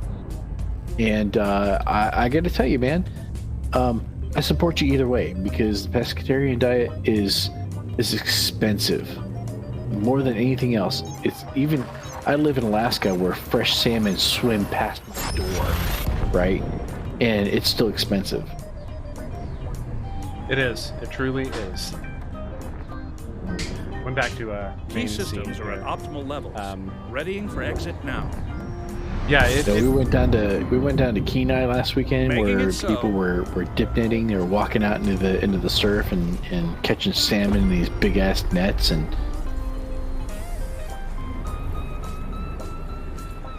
yeah, equally, I've been deep sea fishing and come back with quite a haul, and it was still expensive. It was still fucking expensive. yeah, I'm not gonna lie, that dip netting looked like fun. I would love to try that sometime. Not enough to go and buy the nets and stuff, but say if somebody something, else. Oh shit! Are you okay? Are you like, hey guys, I need to AFK for a bit. I will be right Yeah. back. Don't touch that dial.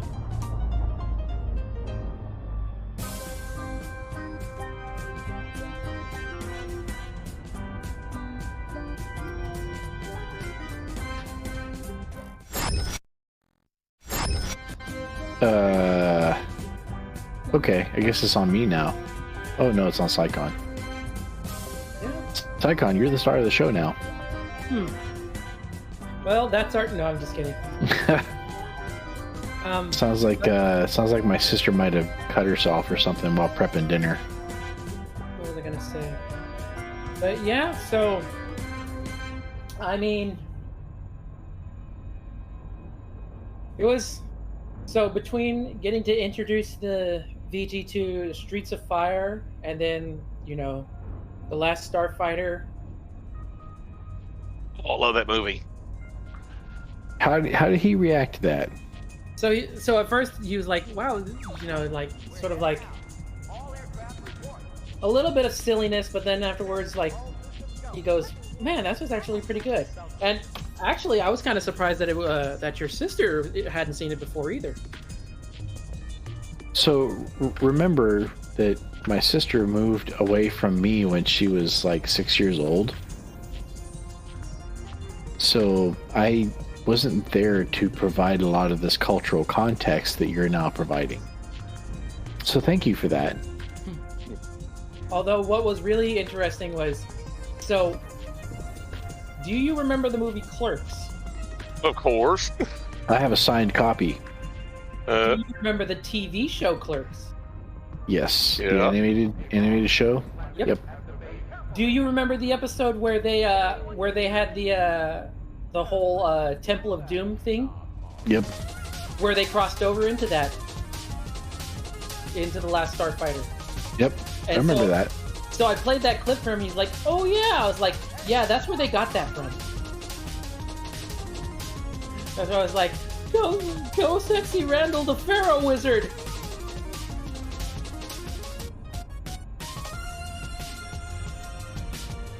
So yeah, I wasn't around to provide a lot of the cultural touchstones that you are now bringing up. Like Philadelphia, I don't think she's seen the Philadelphia experiment either. I mean, I know it's been a hot minute since wait, was that the water world? Yeah. I was about to say, was that an Earth-like? No. But, I mean, I even got to the point when I was originally making up the list for suggestions that I accidentally got it confused with the, what was the name of it? The Manhattan Project. Mm. There's a little bit of a distinction between those two. I mean, I could see where he could confuse the two. Oh, right? yeah, totally. I was same era anyway. I was like, it references what? It's like, which one was the reference to the bombings again? And then I was like, so, I think you might be thinking of Fat Man and Little Boy. Yep. well, that's the name of the actual bombs. No, that was the name of the movie. Yeah, that was the movie. But And then there was the Manhattan Project, which was about the development of Fat Man. Yeah. and Little Yeah, Boy. that was a documentary. Yeah. So the Manhattan Well, Project was the name of the actual project of which developing the nuclear it weapon. was. Right. And that's when I was going, oh, that's right. That's why I remember that from. The Little Boy, though, the movie, fucking Reginald Barkley. Oh yeah. Next system out. Wasn't that his first major role? I don't know, Knack. Well, it had John Cusack. Yeah, Baby John Cusack. yeah. Dude was in I don't know. that movie. 16 Candles is backing up even further. Is it really? Yeah. 16 Candles, what, 82? That sounds about No, right. I don't know. Anyway, And Batman and Little Boy was 89. but I watched that movie with Hillary here not long ago. Batman and Little Boy. my And Reginald Barkley was Dr. Oppenheimer. Please, Psycon, continue. yeah, I was gonna say, so my plan for our birthday, or for my birthday, is gonna be, I'm probably gonna show him was it Real Genius or Yeah, Oh, Real dude. Genius. Yes, Genius or yeah, Real Genius. yeah. That was like Revenge of the Nerds, but serious. Uh-huh. We're cooking popcorn with lasers. That was that. It's So fun fact. That is From ice to That salt. is- Yeah. that is one of Millie's favorite movies. Oh yeah, I can understand. It's one of mine too. Love that movie. Fucking blows the dude's house up with popcorn. Right? Or it's like, hey, do you know you have a car in your room? And I remember after I met you, or well, after I talked with you and stuff, I was like, that's like something Bob would have done. Kent, wake up, Kent. This is Jesus. Stop playing with yourself. It is you. I think MythBusters did a myth on whether or not you could actually expand popcorn enough to rupture a house. Yeah, like, It was enough to rupture that model for sure. Uh-huh. but what else was there? So the other movie that I'm thinking I might suggest, like, as an alternative to yours of the Philadelphia experiment, I forget what it's called. It's the one where the ship actually travels back in time, but it's at Pearl Harbor. And so you've got U.S. fighter jets going up against the Japanese. I don't think I've seen that one, Psycon. I haven't even heard of that one. It sounds interesting. Yeah. It is very schlocky, very sort of like, you know. Yeah, well, I'd expect nothing less.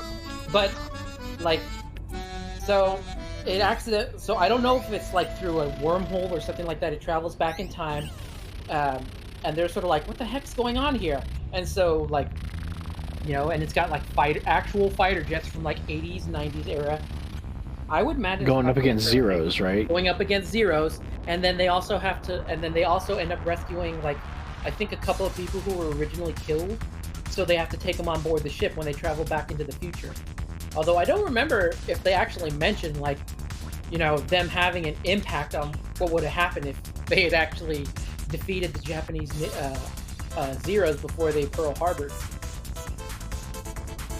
One modern aircraft carrier against the entire Japanese Navy would spell doom.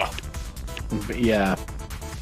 Well, I mean, modern as in, you know, late 80s, right? 80s, early 90s, all those fighter jets compared to the F-14s.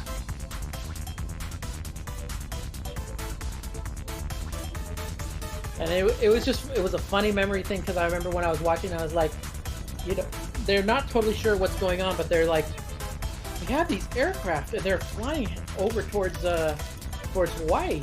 Well, Like, I'm trying to think. Did we? Yeah, we had Sea Whiz back then, didn't we? I don't know, Knack. Sea Whiz, the anti-missile chain gun defense system.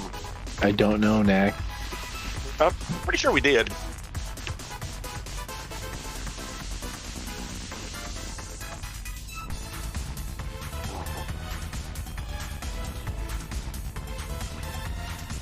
I was like, the Sea Whiz system would just annihilate anything that gets within firing range. The poor Zeros wouldn't stand a chance. oh, you'll appreciate this. It's from 1980, and it's called The Final Countdown. Final countdown. Shh. Gets the MCA'd, man. None of us can sing that well. Man. You're just brutal today, Knack. I just have fun. I say, I don't think you've heard VG Punk sing. I have, but you know what I'm talking about. None of us take it seriously on the screen. We're not actually trying.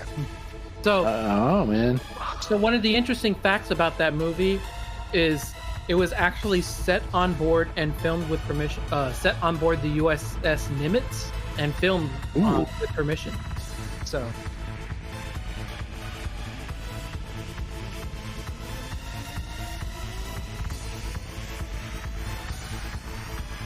But like, it's one of the films that's interesting because it's also one of the first films that it actually captures operations on a nuclear warship. In that regard, one of my favorite movies of all time is Hunt for Red October. Oh yeah. Although, I mean, Sean Connery as a Russian. Yeah, I can forgive it. Yeah. I mean, we're talking about Sean motherfucking Connery.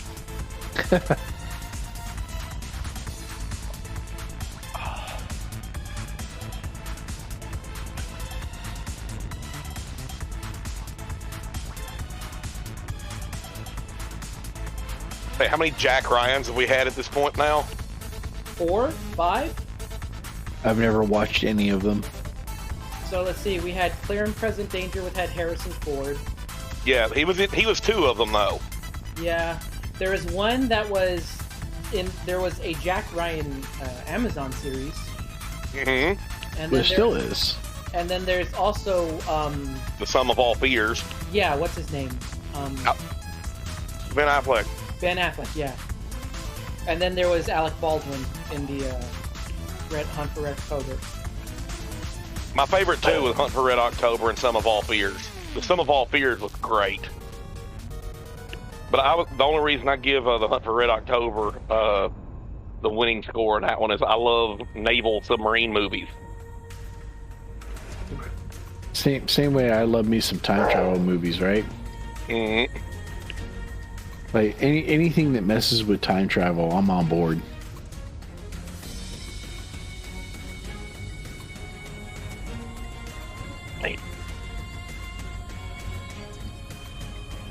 Which is why which is why we were talking about the Philadelphia experiment in the first place. Yeah. See if you can come up with a name of that movie with the aircraft carrier in Pearl Harbor. Yeah. It's called The Final Countdown. Okay. We're talking about it because Michael Pare. That's why we're talking about the Philadelphia experiment. Yeah. Because when I told him about Streets of Fire, Bob was like, I had never heard of that. Right? And we own a copy of Eddie and the Cruisers, if that tells you anything. I'm trying to think, what the hell is that? Of course, that was also one of my mom's favorite movies. I still have the VHS of Eddie and the Cruisers, but I also have both movies, both soundtracks. Yeah, we have the CD of the Eddie and the Cruisers soundtrack. Ever seen Voyage to the Bottom of the Sea? Yes, of course I have. I Dream of Jeannie, Barbara Eden's first film. Mm-hmm.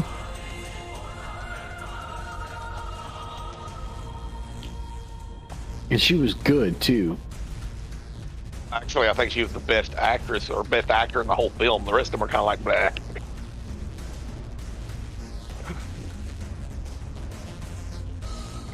And the dude they picked up on the ice floe in the Arctic or whatever the hell it was, I can't help but parallel him with Oded Fair. Yeah, I can see where you come up with that.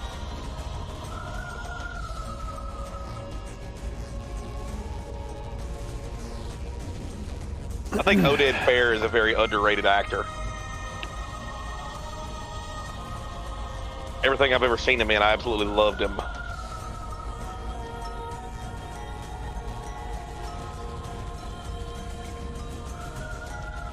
So we made my poor daughter to watch all 3 of the Transporter movies this week. Well, I mean... Yeah, you told me about that you were going to. How did that go over? She really enjoyed them. Yeah, the first one is actually really good. The second one is... I mean... You know, so the Transporter is one of those rare phenomena where the sequels were actually pretty good, and in some cases better. I mean, look, I like the action in the second movie. I wasn't as fond of the story. But I guess I could kind of understand where some people would enjoy it, but... Like, I mean, the story was all over the place for all 3 of them, right? Yeah, don't get me wrong, but... It's never about the story. It's always about how Frank Martin handles the situations that he gets thrown into. Like, even the third movie was kind of like... That one was even a little bit further out, but, like, that one I actually had an enjoyable time with. I remember the first one. I don't really remember the second one, and I never watched the third. So the third one introduces a love interest, which is interesting because it shows you something that you hadn't seen from that character before. Yeah, he's all business, Mr. Serious. Right, which is that he cares about another human being. Right? So, you know, but not gonna lie, there were multiple cases where I wanted to slap the actress that played Valentina. Yep. She's acting like a spoiled little teenager, you know?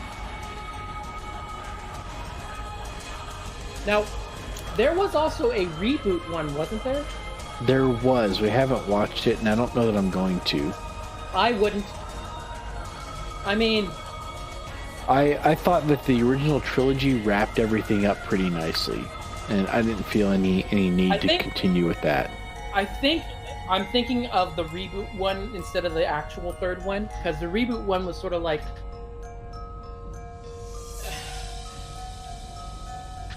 So the third one was where he had a bomb on his wrist, and he couldn't leave the car. Okay, yeah. Yeah, I'm thinking of another one then, because the reboot one, like,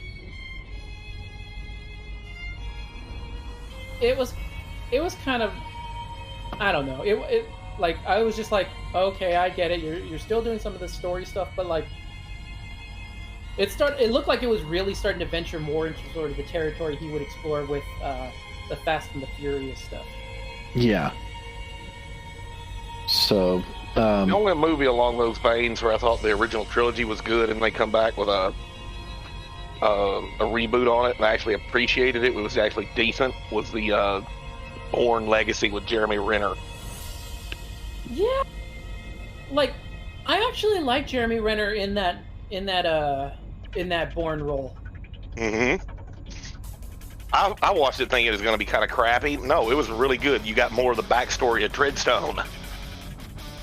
Yeah, so the primary issue I have with the Jason Bourne movies was that every one of them, for some reason, likes the shaky cam style. Yeah. And I can't. Like, I'm not one to get motion sick, but even I find that nauseating. It didn't bother me. Like I said, I really like them. Like, so, but story-wise, yeah, I appreciate it. I even went so far as to read the book, right? The Bourne Legacy. Oh, and then you're like, wow, this is nothing like the book at all. No, actually, it was pretty close. Well, you know, allowing for normal film adaptation challenges. Or not, maybe not the Legacy, but my understanding is like at least the first movie or two, like almost completely deviated from the book. Nope. Actually, that first movie stayed pretty close to the source material. There were places where it did deviate, and there were entire sections of the book that were cut out. But again, that's normal stuff when you're talking about film adaptation, right? Mm. You and I had a discussion years ago when X3 came out, the third X-Men movie, and we were talking about someone brought up the point of like, well, how are they going to cover the whole Shi'ar Empire, Imkron, Crystal, Phoenix saga? And I was like, simply put, they won't. Yeah, they're just going to drop it. There's no fucking way. That was like an 18-month comic series. You try to cram that into an hour-and-a-half movie? Yeah, good fucking luck. They're doing it now, though. I was going to say, an hour-and-a-half movie where they make fun of the spandex costumes that they originally had. So they're doing it. They're doing it now, though, right? With Guardians of the Galaxy and what's the other one? Thor, Love. No. So Thor did it a little bit. Guardians of the Galaxy has been really where they've been focusing those efforts, but also Captain Marvel.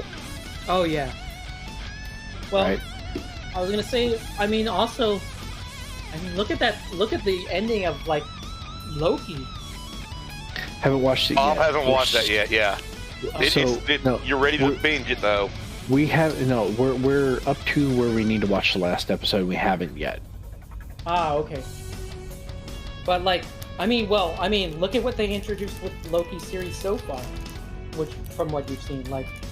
I love all the little Easter eggs in Loki. Yeah.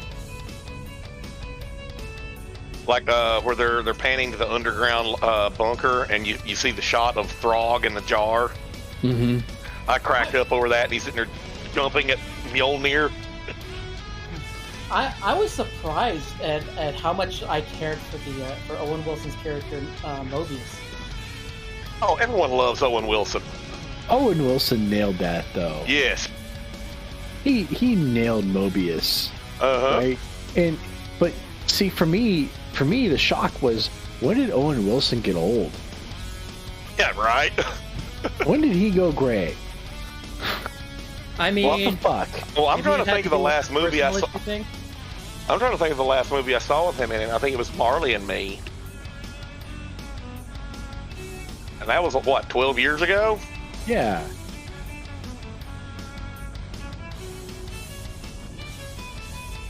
I mean, I think the last movie I remember seeing him in was Armageddon.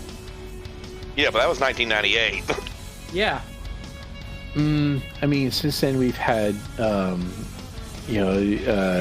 Shanghai Noon, Shanghai Nights. Yep. Like I said, the most recent thing that comes to mind that I have seen him in was Marley and Me with a fucking dog. Yeah, I never watched that one. It's all right. I think they were trying too hard to old Yeller. Yeah. All right, hold on a second. So can we take speaking of X3, can we take a minute and just appreciate how they handled Magneto and Xavier in all three of those films? What do you mean? like Magneto as a villain was one of the most nuanced villains that has ever been put on film. Mm-hmm.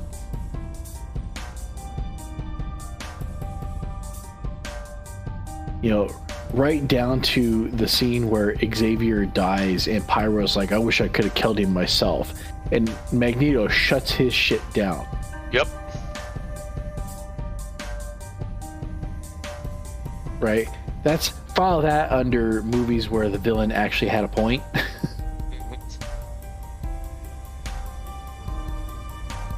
You know, and then Days of Future Past is filmed, right? And, you know, it turns out Magneto's right all along. Yep.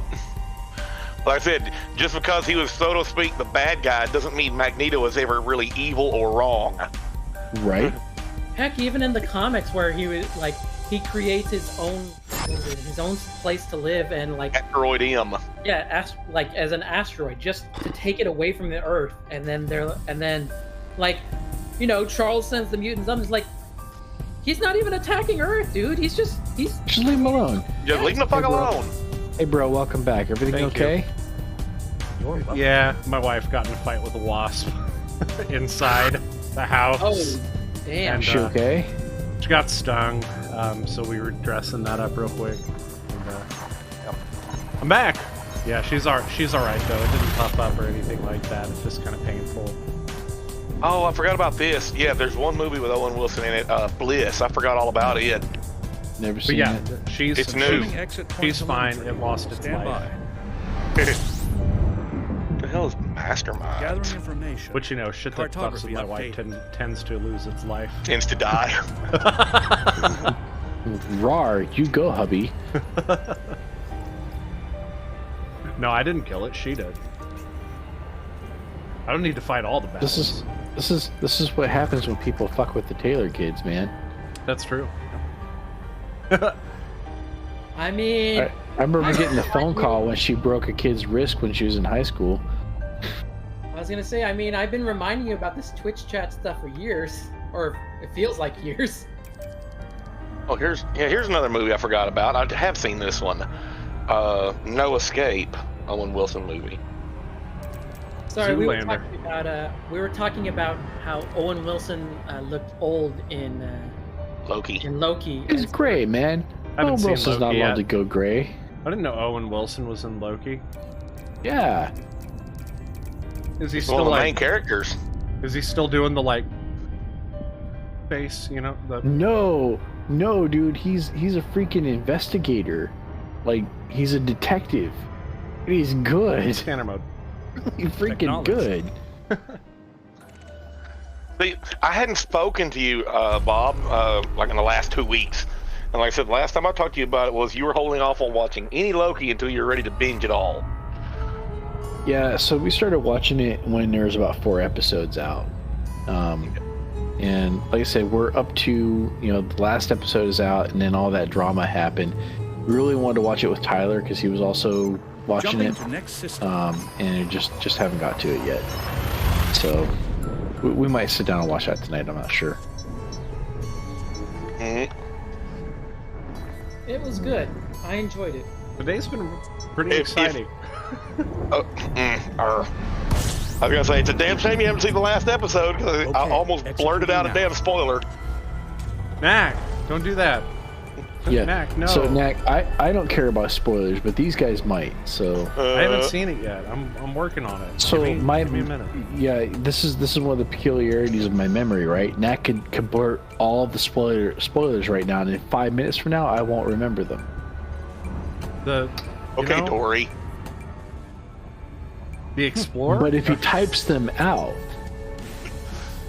then they're burned in my memory if I read them. Yep.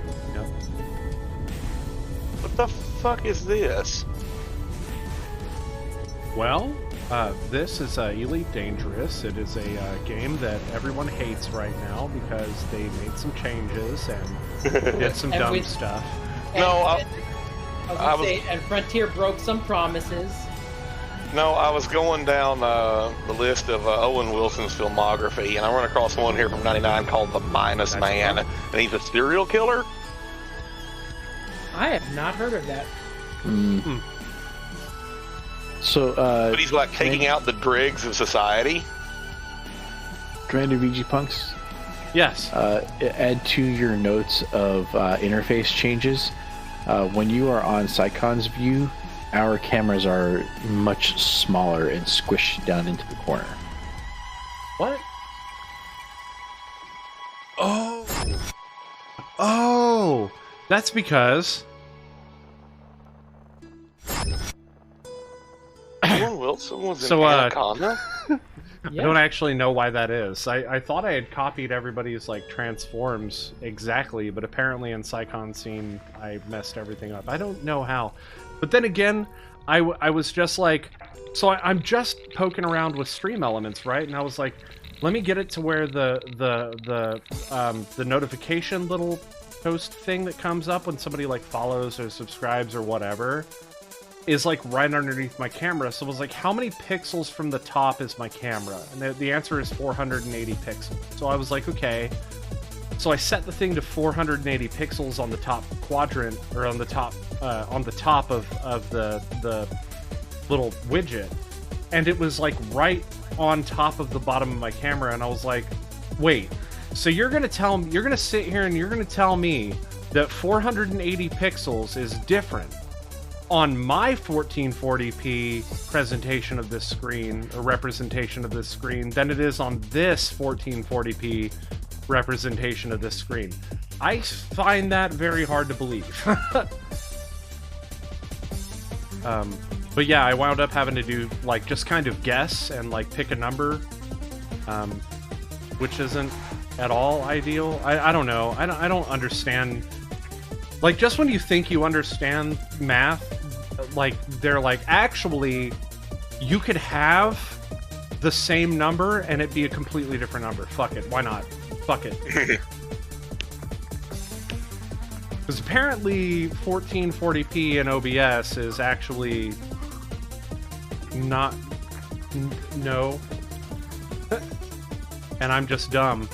So, I don't know what the fuck to think about that. I was pretty frustrated with it, though. I was like, how am I looking at this number and I'm like putting in this number and it's not working?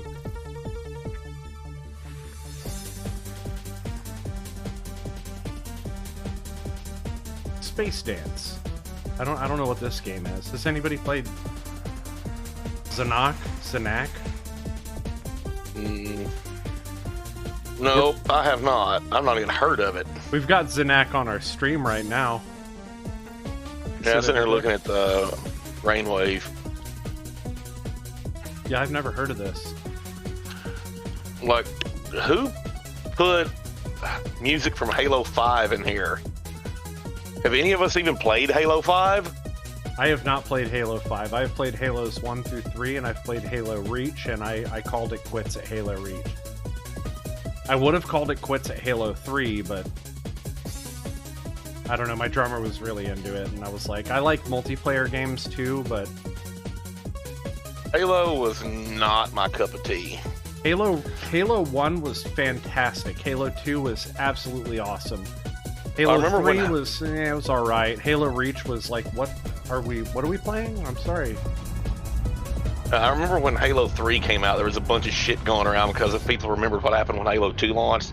They're like schools and shit making announcements like, your ass will come to school on launch day. Yeah. Yeah, I was one of those. I didn't go to school on launch day. Shit. I think... Well, when Halo 3 came out, what, you were in college, you weren't in high school. Yeah, I was. Checking systems now. Yeah. Complete. Yeah, see, when like Halo 2 and 3 came out, like at UTSA, like they were just like, yeah, come on over to our education center where we've got the Xboxes set up and we'll all play. Yeah, we're at Northwest Vista where I was attending Scanning at the for time. information. They were like, if you don't come to college, it's on you. I was like, yeah, okay, I hate this fucking school anyway. And then I dropped out. Yeah, it's fine. I already paid for my class, so I'm afforded the day off if I want. Yeah, pretty much. Coffee.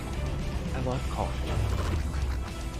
Yeah, I was having all sorts of fun prior to the stream today. I've been trying to get Debian installed on my gaming rig. Yeah? Excuse me. Trying to get Debian installed on it. Oh, because you're going away from Windows on that. Well, I'm going to attempt it anyway, but I really want to abandon ship on that. Anyways, I was running into some fun.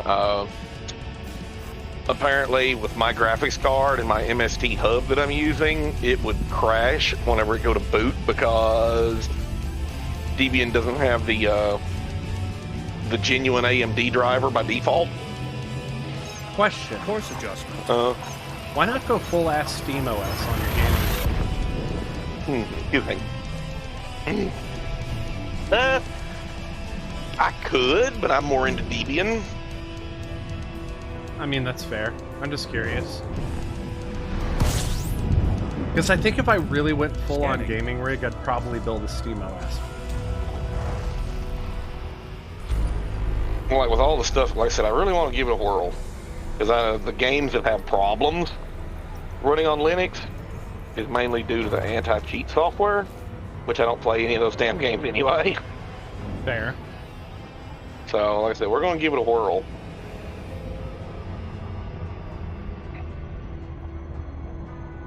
That's some damn good cold brew.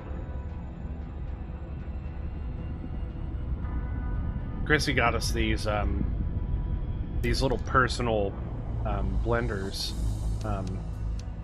and they're amazing. I absolutely love them. Scanner mode. Affirmative. Personal blenders. Yeah, it's like you can make like a personal size Health drink. drink. Yeah, Like a magic bullet. These are called blend jets. So they're a little bit. They're bigger than a magic bullet, I think. I remember using those to make mixes and shit. Smoothies. That's the word. Yeah. I went to a party one time, and my buddy Steve, we decided we were gonna make margaritas.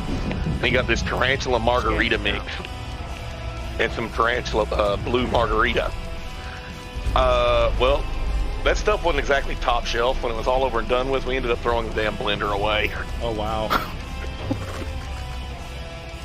But yeah, that was not top shelf. It wasn't exactly Jose Cuervo. I mean, when it eats your blender seals. Yeah, we did some. It stank so bad.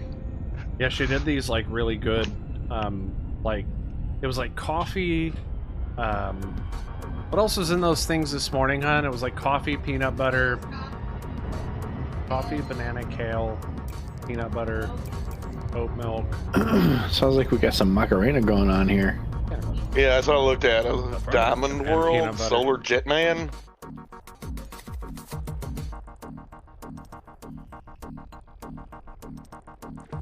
Oh man, you mean that other game, Halo 5, didn't get voted up? I've straight voted for Halo 5. Really? I guess No, nobody Halo 5 likes is already Halo played. 5. Even Rainwave hates Halo 5. No, the Halo 5 played. This is the next one. Oh, Halo 5 was apparently like da da da da, and then it was done. Animal Crossing? Yeah, I don't know. After Microsoft did what they did to Bungie, I was just kind of done with Halo after that.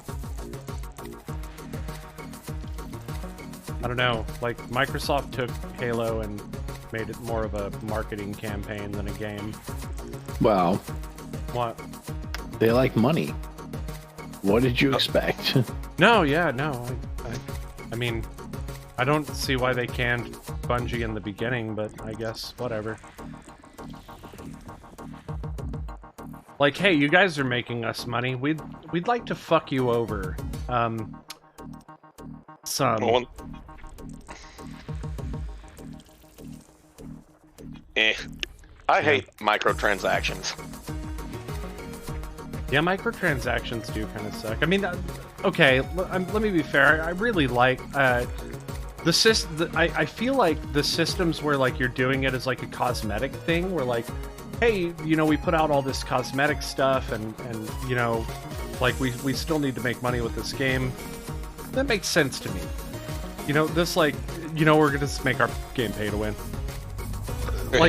just give your game a subscription, dude. Like, nobody ever had a problem with paying subscriptions, obviously. So just do that. Why not just do that? Why are we moving away from, like, you know what I think it is? I think we're trying to move toward the both model. I think we're trying to move toward the, if you want the base game, how about $40 a month? And if you want to, you know, to actually be good at it, then how about another, you know, $16 a month? Yeah, you know what? How about I just make my own game? How about that, bitch? Like, Oh, have you heard about Amazon's policy regarding people who make games in their while working for them? Adjusting for jump. what's that? Oh, so, well, first off, I should preface this by saying I was watching a sort of gaming news reporting video stuff that was going on, and they were also talking originally about the stuff that was going on with Activision Blizzard, which, I mean, that's something else that could be talked about, but probably some other time. But so apparently, if you're an employee with Amazon and you're looking to make a game, you have to use their. Not only do you have to use their the things that they have on their things, but you also have to sell the game on their platform, and you also have to give them the rights to choose if they want to sell it on their platform or sell it somewhere else. System map. That's some Federation shit right there.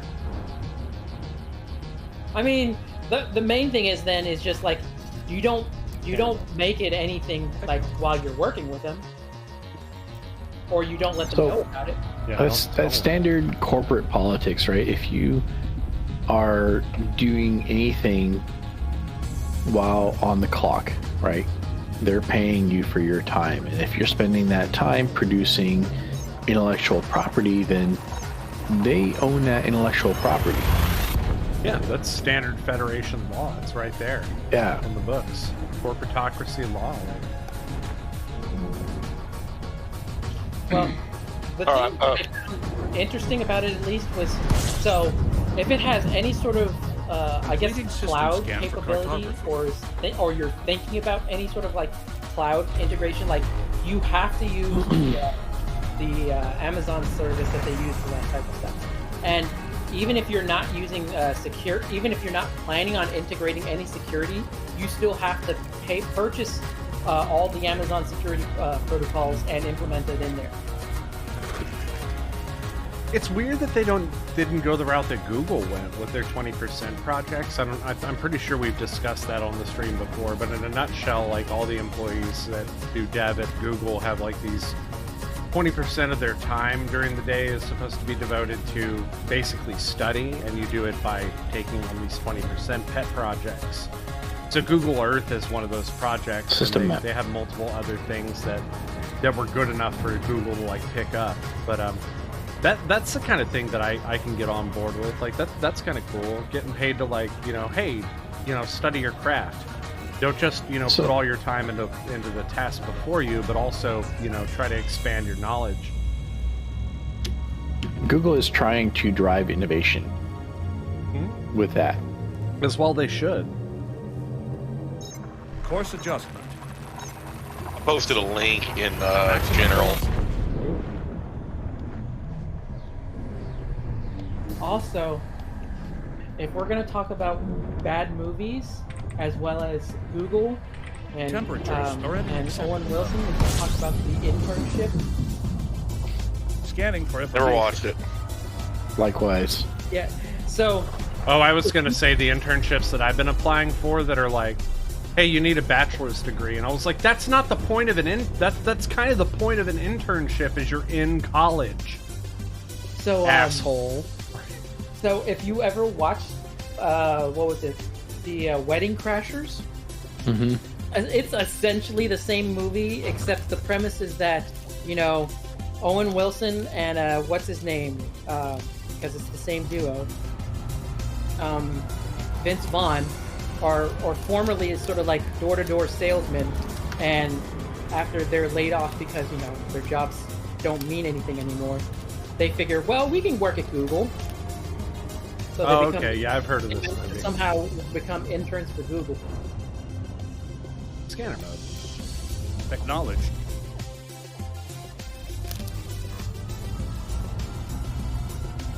Yeah, it's been kind of a tough week with the being put off by several internships for not already having a bachelor's degree. I'm like, You know, it's funny.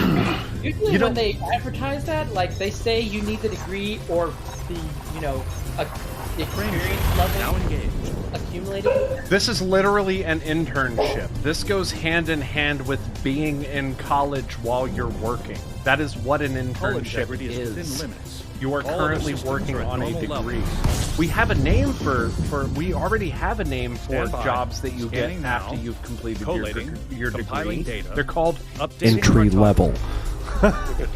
I mean, don't forget there is also the higher level degrees like master's, doctorate and stuff. So Yeah, but when you get your bachelor's degree, you get an entry level position.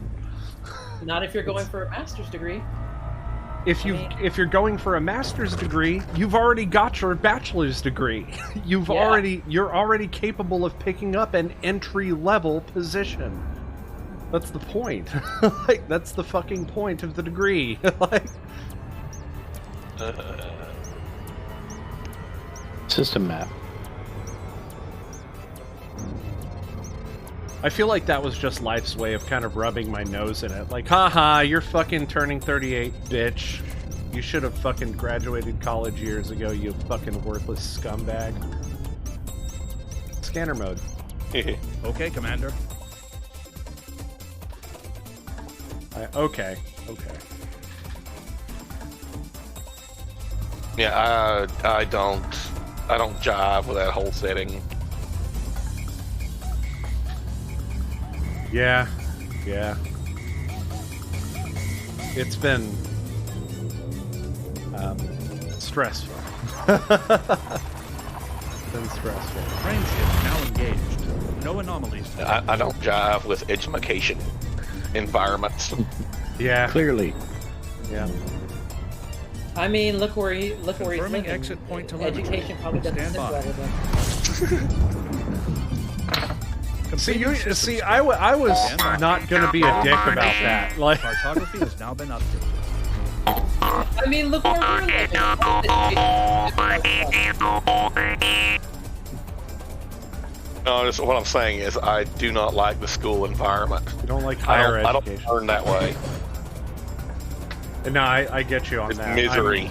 I've got a lot of problems with the way the education system works, and I fucking straight work in it, you know? Like, I don't like standardized testing. I don't like all of that bullshit. Like, I don't know. How about being forced to take classes that have nothing to do with your area of interest or education, Also right? this. And are simply required to make you spend more money so that the university can make more money off of you. Like, I mean, for example, like, okay, we kind of would need some mathematics and everything, right? And like, but why does when my wife was in school, all right, for her early childhood development or early childhood education degree, she had to take an art appreciation class. And I'm like, what? some class in the fine arts? Yeah. Like, what's this got to do with teaching kindergartners?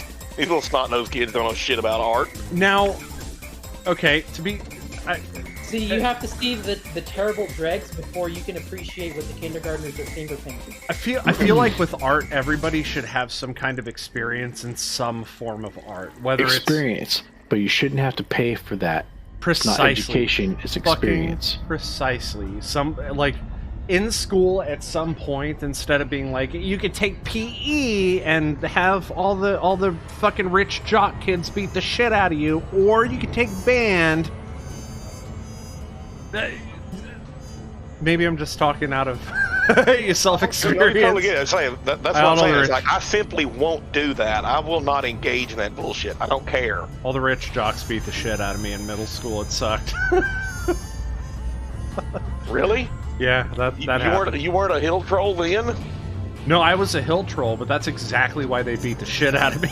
Like, dude, I'm sorry, it was 1v3, dude. Like, I marched my ass up this fucking, like, 3 flights of stairs with these kids just fucking popping me and fucking hitting me with towels and shit. And then I got to the top of those stairs, and I was like, cool, I'm in the clear. As soon as I open these doors, a bunch of teachers are going to see what's going on, and they're going to put a stop to this shit. I can always count on the adults, man.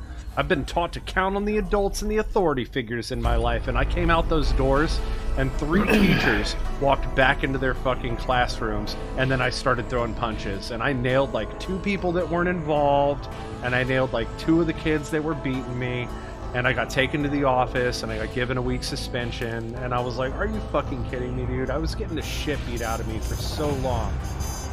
Like, cool. That's the education system. I'm out of school for a week. No, it was in school suspension.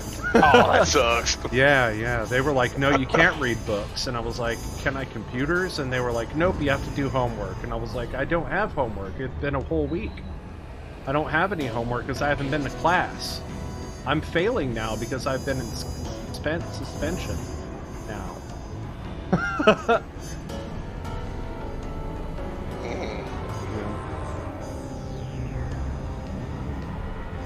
Yep, yeah, the education system's kind of full of shit. But I mean, you know, welcome to America.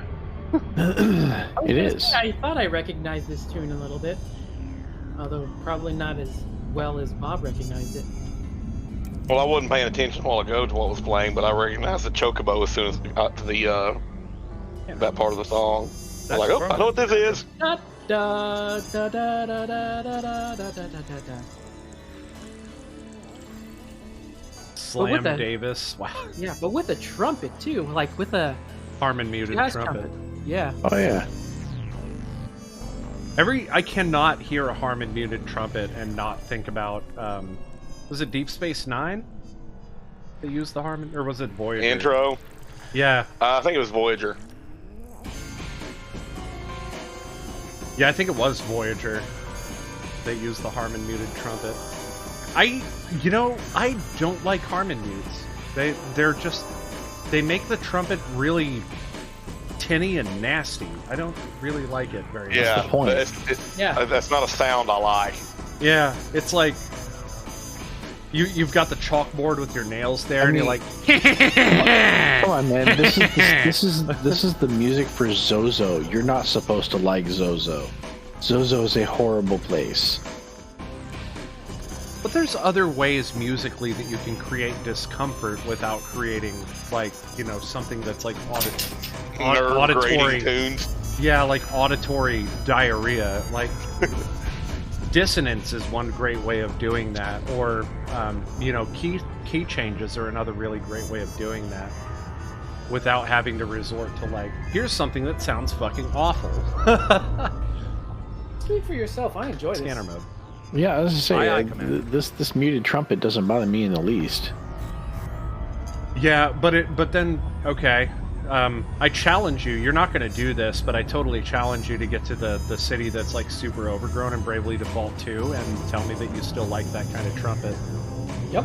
Because, like, Jesus Christ, that shit is so fucking blaringly loud, and you're like, can we at least mix it, though? Like, can we at least put it back in the mix where it belongs? Like, or does this have to stick out, like...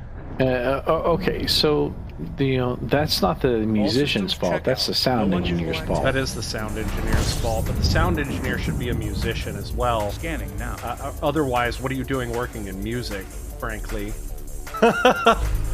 Sorry.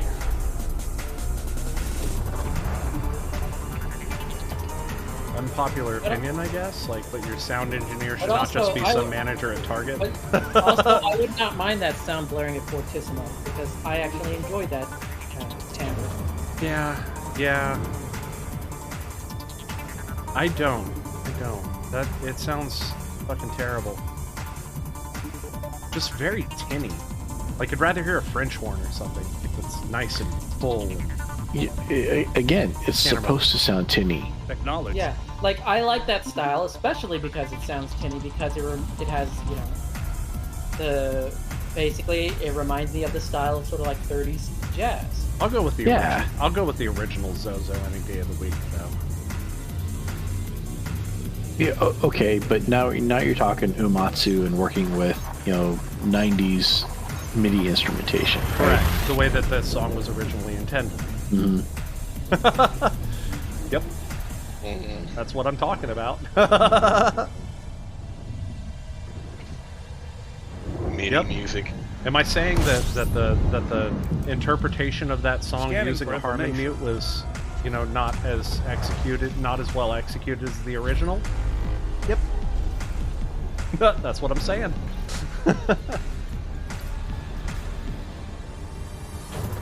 Well, I will defer to the taste of the one who is the apparently devoted fanatic of Final Fantasy VI. BG Yep. Funks? Now I have no idea who you're talking about. Yeah. Oh, yes, okay. Taylor is definitely much more of a Certainly fan. not me.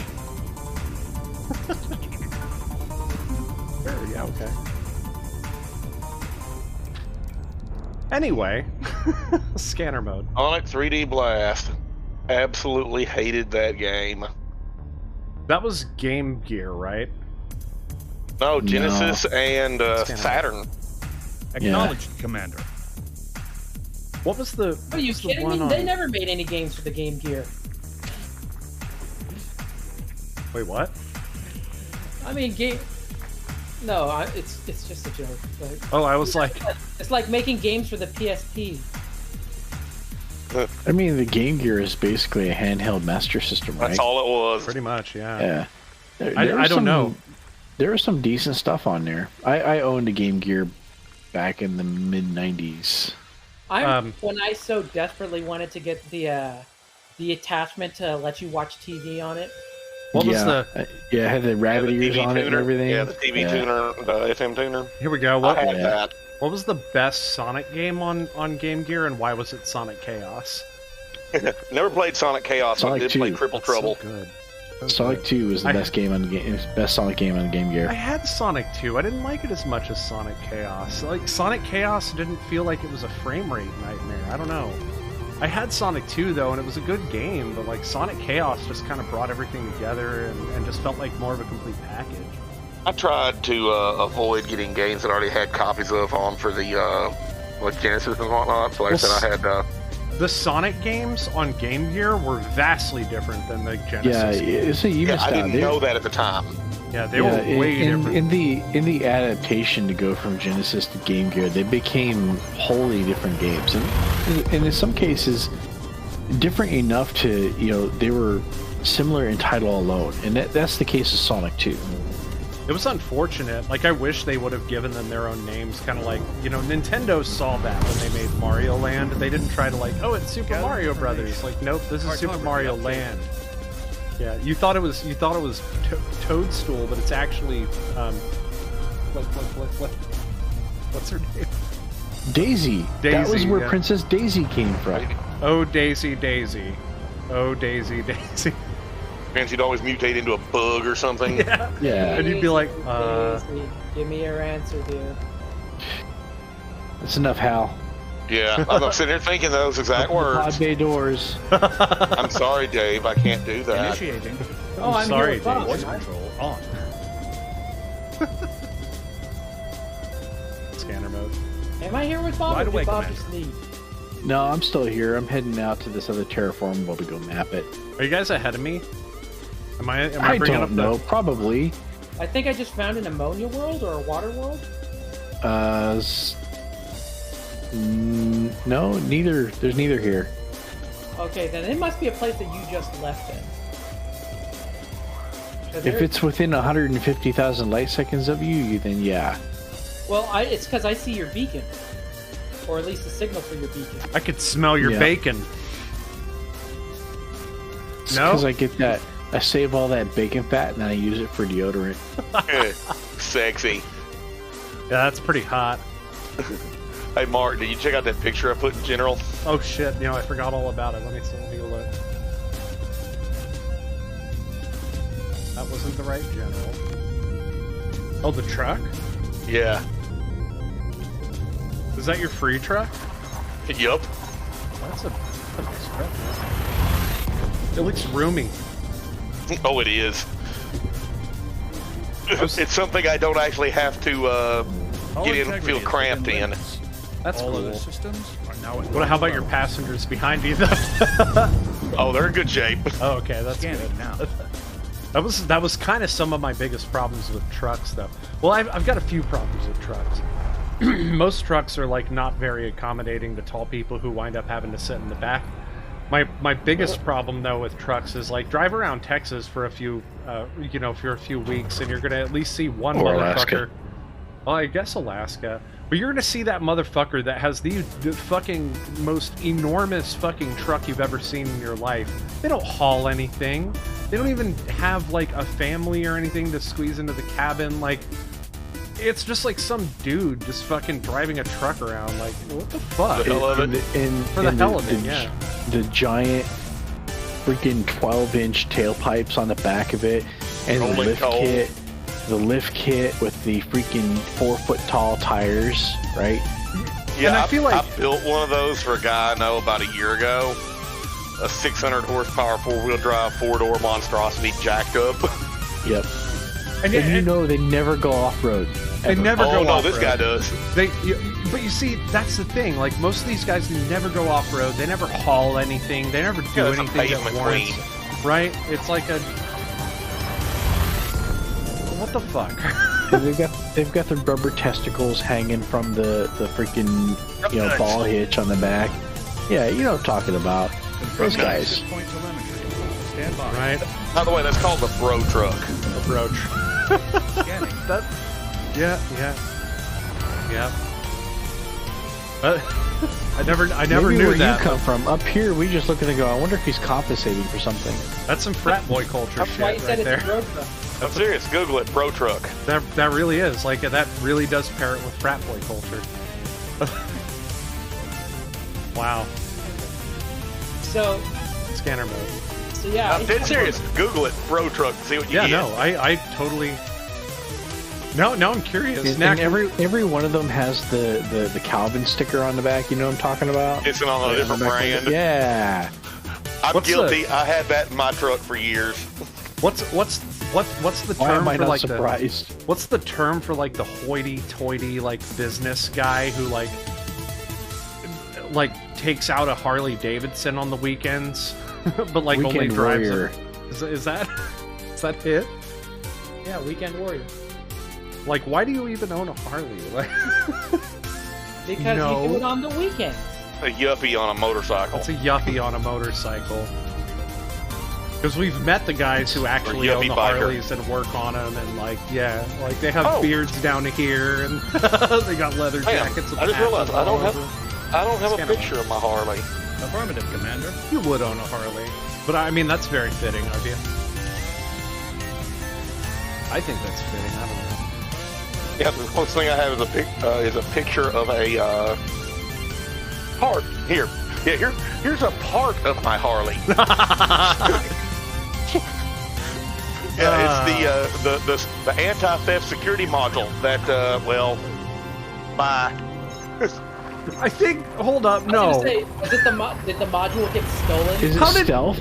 No. Is it Hold up. stealth? Let me just point out that he said both the one nerdiest thing and two redneckiest thing, and both in one sentence. It was both redneck and nerd in equal parts. That both Impressive, came right? together into one package. Scanning for Hold information. on, hold on a second.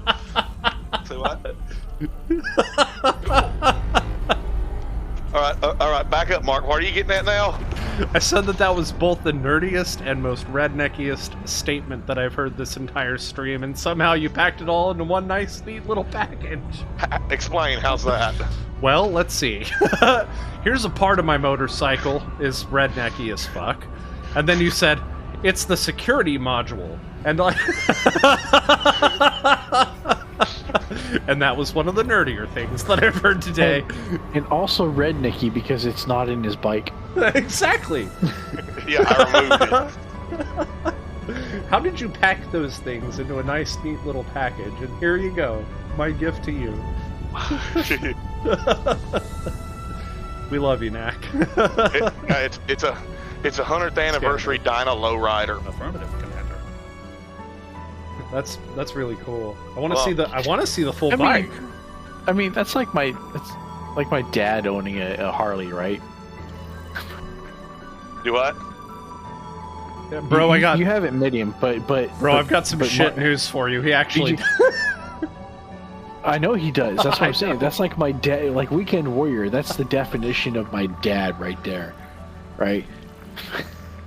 Which, I mean, come on, man. If your dad grew out a long gray beard and joined a gang. Listen, he's come a long way from when I first met him and he was driving a Javelin. I mean, An AMC Javelin? yeah. Like what, a 74? Dude, it had an 8-track player in it. Yeah, I know. My Thunderbird has an 8-track player. Got like a bumper sticker on the back of his Harley. My other car is a Lincoln Town car. So yeah, no, he was. I remember. Sorry, fun fact. I was 4 when I first met my dad.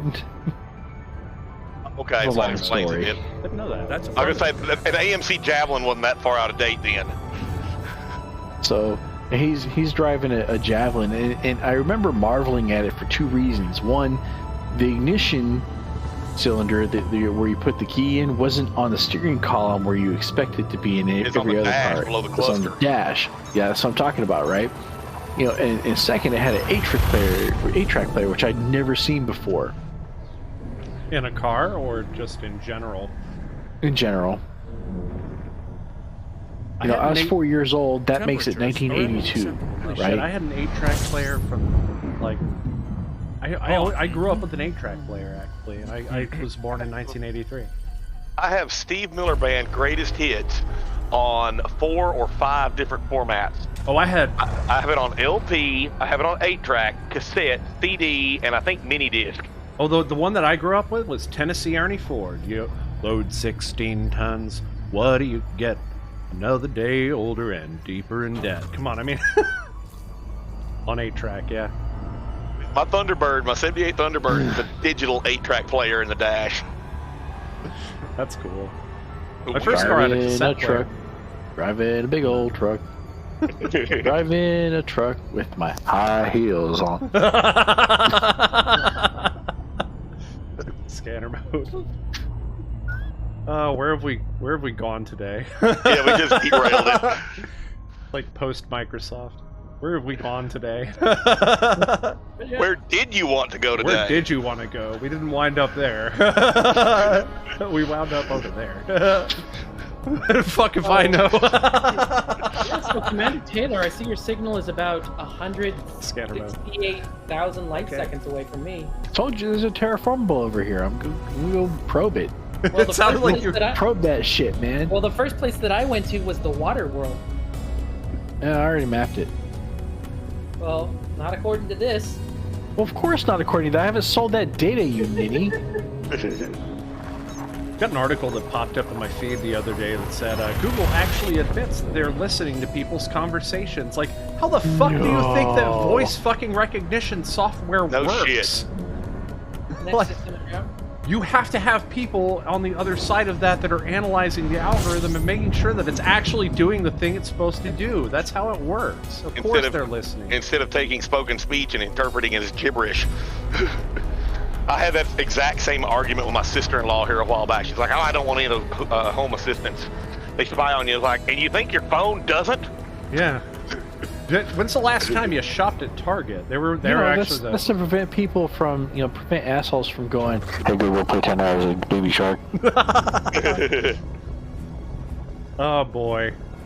That's true. That is true. Scanner mode. We're actually in PC ethics. We were talking about how companies take data like that, and they have been for before smart smart systems were a thing. They used to collect purchasing data, which is easy enough because you can tie it to a unique number, like, I don't know, credit card. Exactly, building customer profiles and then sending mailouts based on the purchasing history or the purchasing habits of select individuals. In Target's case, the specific case that we were studying was their studies on the buying habits of pregnant women who were expecting and what they would purchase. and they used that data without any kind of, asking them, hey, is it okay if we use your purchasing history? Because they don't have to. It's their data at the end of the day. Yeah. It's how that There are works. two parties involved, the retailer and the consumer. Mm-hmm. They don't need permission if it's a consumer collecting consumers' own data.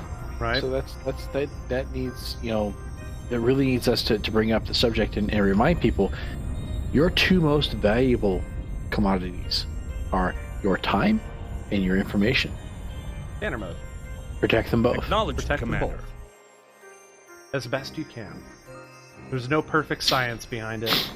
Nothing you can do that's gonna make it impossible for anyone else. I mean, I guess abstinence, but who does that?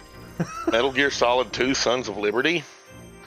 That's a game I hadn't played in 20 years. I have, I played the first Metal Gear Solid, and then I never played another Metal Gear Solid. And I liked Metal Gear Solid. I don't know. So The second one was really good. Was it? It was weird, right? It was definitely weird. I liked how surreal it got at the end. Vision mailed. Okay, but hold up. But let's be fair here. Metal Gear Solid 1 was pretty fucking weird. Metal Gear Solid 2 took it to the next fucking level. All I have to say is, I see you've been playing Castlevania. that boss was awesome. You want to win it? Just plug. I mean, no, hold on. That's a spoiler, I suppose. Spoiler for a 30-year-old game? Yeah, just plug your controller into the other port, and then he can't read your controller inputs.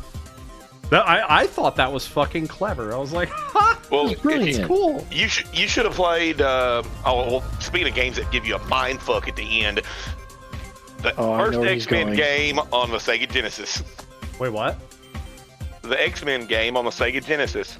Yep. When you get to the end, to the crunch, Mojo's level. Oh yeah. Is that the one that? Hold on, wait. X-Men on Sega Genesis, just to make sure I've got the right game. Is that the one that starts out with the TV screen, and you're like wandering around, and you're like, the fuck do I do? And then you figure out that if you stand in front of the TV screen and you press like start or something, that actually puts you in the game. Is that the one? No. At the final level with Mojo in the crunch, the end of time, you have to hit reset on the console. It gives you some vague instructions, but you have to hit the reset button on the Genesis to progress. Oh, okay, yeah. Now. I got you, yeah. But anyways, Metal Gear Solid 2, the ending of it, as you're fighting a big boss at the end of the game, like the credits roll and everything's all fucked up, and the colonel that's giving you orders throughout the game, he's like facing away from the camera. He's got his beret on backwards. He's saying all sorts of weird shit. And then you're running around naked. Yeah, you're running around naked, and it your view of the screen while you're in the arena, you're still fighting while all this is going on. It goes to the corner like picture-in-picture mode with the credits scroll. You're like, shit, what the hell's going on? It got very surreal at the end. It was very interesting. It was a great game. I loved it. I miss the old X-Men cartoons. Anybody miss the old X-Men cartoon? Oh yeah. I got them all on Plex. Me and Chrissy went to Target earlier, pick up some things, and they have these like little metallic. I think they were like pens or something, and one of them was Jubilee from the old X-Men, like the yellow jacket and all that. And I was like, man, I miss that shit. I miss how serious it was, and like. Just the whole show is just so awesome. Yeah, can we acknowledge the fact that it has one of, if not the greatest cartoon intro in history? For real. Yep. That is, yes. Yes, Snack. So Right away, Commander. yes, that's true. But I found it to be very reminiscent of the G.I. Joe intro. Sure. Speaking of which, You gotta recognize when someone's doing something right. did you guys see the trailer for the new G.I. Joe movie? No. Yeah, Snake Eyes. Okay, so am I alone out of the four of us in thinking that Snake Eyes, of all G.I. Joe characters, was the one character who did not need to have a backstory added? Yeah. He doesn't have a backstory. I had that exact thought. That's the point. I had that exact thought when I saw the trailer. I was like, really? They picked him? Like, plus, didn't they sort of like Reading add system scan backstory for in the cartography. other two G.I. Joe movies? Like, So the first one was, I think, Duke's backstory, I want to say. well, yeah, but in like, And Destro, right? It was Destro's backstory. but I mean, like, they actually show sort of like a little bit of the backstory between, what was it? Between Snake and, So you got a little bit of the history between Snake Eyes and Storm Shadow, which was interesting. But Snake Eyes doesn't have a backstory. He doesn't have an origin. Scanner mode. He's a complete enigma, Aye, aye. and that's the point of that character. but also, I mean, look, I would say, yes, the X-Men has one of the best intros of all time, but I still don't know if it beats the Teenage Mutant Ninja Turtles intro. Which Teenage Mutant Ninja Turtles? I'm assuming you're The talking cartoon. 80s. Yeah. The 80s one. That Yeah, was he's- a good that's a intro. fair yeah. point. That was a good intro. Like, one of the most recognizable sort of like guitar, like, just start. And as soon as you heard it, like, every kid was just sort of excited because they're like, oh, it's time. Yeah, no, and then Shredder's Revenge was coming out, and they made a couple minor changes to that theme, and I was like, No, guys, But then they- you know what? They can't top the intro for Gem and the Holograms. okay. Just saying. God, But then when they came out with that movie a while back, my wife was going bananas over that, and I was like, I don't remember this shit. Gem and the holograms. Gem! Fucking- That's I was like, what the fuck is this? Bucky O'Hare, dude. I have a confession to make. We got to talking about, me and my wife got to talking about classic movies we loved when we were kids. And one of the ones that came up was fucking Rainbow Bright and the Star Stealer. Dude, Rainbow Yeah. Bright, yeah. Destination confirmed. Arrival So like in that, I remember that movie being 4, badass when I was like 3, 6. 2, my 1. sister was obsessed with Rainbow Bright when we were like 5 years old. You remember the Masters of the information. Universe movie? Mhm. I was gonna love say, that like, movie. if I remember Dolph Lundgren is fucking He-Man, dude. Hell yeah. But Dude, you're just freaking like, Skeletor was like you were one like, of the greatest villains. I of grew all up time. watching the show, and it was like, I loved the show, and then the movie came out, and I was like, what in the And it was, fuck and did it I was- just and it was, watch? It was equal parts weird and awesome. it was, you know, I feel like the only term that I can use to describe it is, yep, that's the 80s. I will say, Dolph Lundgren as He-Man was.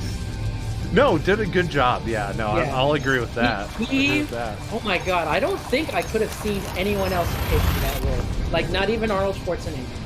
But I'm pretty was, sure I with was disappointed that the other major characters didn't make it in All there. Like, integrity is within I wanted to see some Battle Cat. all other Did you systems really want to Right. see Wildor Huh?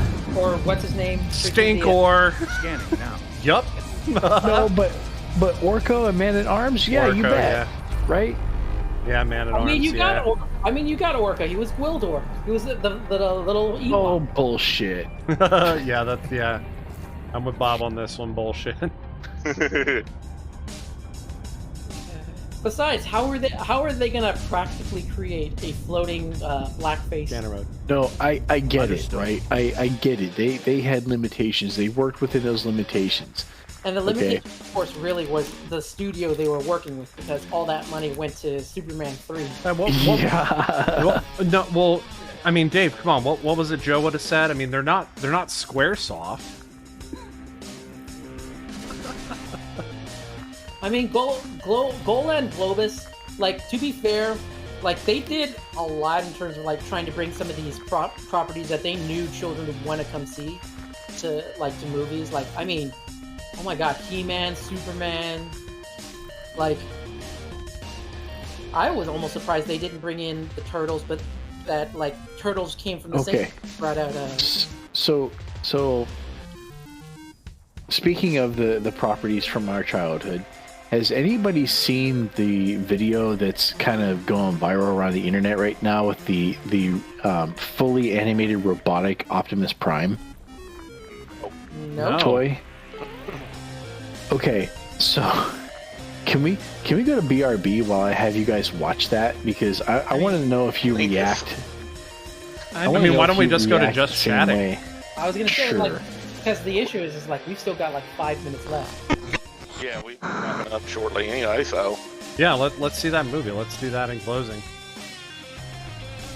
So let's see this toy thing. Where are you posting it, firstly? I'm gonna drop it in general. This icon has turned into a shoulder. Because I have there he is. Oh shit, hold on, I gotta take my headset off.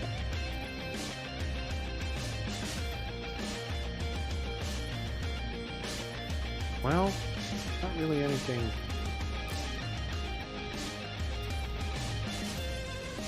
Anything with biological signals at all? How am I? Oh, there's one. Okay. One biological signal there. Come on, guys. Where's all my shit? Ice world, ice world, ice world, ice world. It's like there's nothing. I'm gonna drop it in Twitch chat too, so that our 3 viewers can enjoy it with us. Ah, yes. Okay. We'll open it up. Hopefully, this doesn't play on that. This is gonna play on. Will I get DMCA'd for this? I don't think so. Okay. Hey, Optimus Prime. I have here a real transforming Optimus Prime. I mean, and if I'm it's not talking the transforming, kind it's of gonna be toy heavy. that you have to bend and twist and make sure you memorize how to do it right now. This robot will transform on its own. And he What? goes from this to this. You want to see it transform? Oh, it's magic? Mm-hmm. Like I know that? you do. Or no? It's No, we're gonna so show it good. still. This is very exciting course to have we in show the front of me. Michael We Bay have an footage. early look Well, yeah. at this Robosen Optimus Prime Because that will was transform on its own. And good? it's clearly not like the I didn't hate it. final form of how it'll be packaged. I can Okay, tell that's this is, actually like, pretty cool. early packaging here, but we have a battle axe. I'm gonna snap his little pipes in. This video is 7 minutes and It's a little 28 heavy. seconds. I just want to see the thing This transform. feels serious. It happens after the minute There's a mark. gun. Okay. Yeah. Lots of instructions. Yeah, this is pretty cool. I really I just won't want to lie. see it transform. That's all we're here to see. Come on. I don't know what I'm doing, but I'm not gonna lie, and I think Knack probably be right here with us, but you know, my wife and I, we kind of missed it up a little bit because sounds seeing like him! that version of Optimus Prime and hearing that voice, all right. So you can we install were an app. immediately back at the via beginning voice. of Transformers: The Motion Picture. Give it a shot. You Transform. mean right before Megatron comes to shoot him in? Yes. Okay, that's pretty fucking badass. Yeah. Okay. That is pretty fucking badass. Just, like, yeah, we can't really show. I don't know if we could show this to Chrissy then, because she's Oh, gonna you still have your immediately go, little well, we're gonna have to plastic order pieces that. on your arm. It's like Can I do that? $700. I mean, I'm not buying one for my boss. Are you moving? It has a breathing cycle. He doesn't. yes. He's breathing. Are there other voice commands listed? Attack. Yeah, I'm thinking seriously about buying this for my boss. You can Oh, it get it has- off oh, of okay, it's Mattel's voice website commands. right now. Oh, in our remote control by a phone app. All right, now I know Bob there's knows this Megatron. detail. I don't know if the rest of you guys do. Can you say transform and roll out? Tell me you can say transform and roll out and it Defend. goes back. I mean, if there's voice commands and if they got his voice in there, I imagine they paid enough to make him say transform and roll out. I have no idea what. That is awesome. Actually, that is actually awesome. What? Earth-like world. See if I have a Dude, picture everybody has in found an here. Earth-like world with me. No. What am I doing wrong? Well, System map. I suppose I Wait, hold up. No, that's not the right. This is the correct side. Okay, there's my beautiful. There she is. Oh, yeah, I should take a high-res screenshot of that. I want to remind you that you are still in just chatting mode. Yeah, I know. I like nice photo in GG&G. That's actually pretty funny.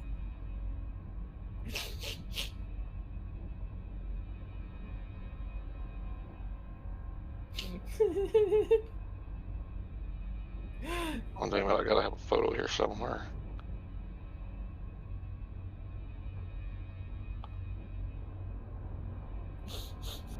All right. Well, guys, are we ready to call it a night?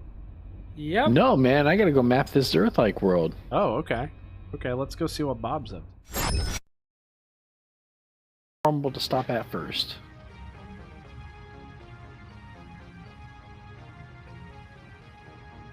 Looking for a picture to show you guys. Yeah, I know which one you're talking about, too. Wow, I'm really tiny up there in the corner. Oh, yeah, wow. So, you know, maybe this could use a little bit of work.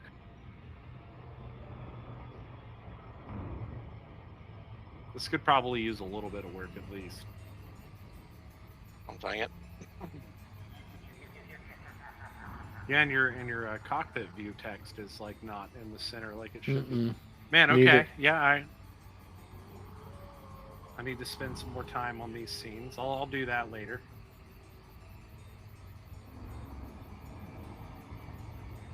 Hey, Wow, what is up with this world? No, this is a terraformable HMC. Oh, okay. Kind of want to play some Anthony Mazurek tonight if the frame rate isn't too awful. You know I'm gonna be out in the garage wiring up a keyboard matrix. Yeah. We saw this clicky keyboard yesterday that looked like it had about the same form factor as the one you're building, where it's really condensed like that. But like this guy's typing on it, and it had the most satisfying noise. It was like it sounded like rain falling on your house. It was Yeah. great. See, I hate clicky keyboards. I want a silent keyboard. Yeah. That's my biggest hang up with mechanical switches. I can't stand the noise. Yeah, and I like the tactile feedback personally, but maybe part of that is because I learned to type on a typewriter.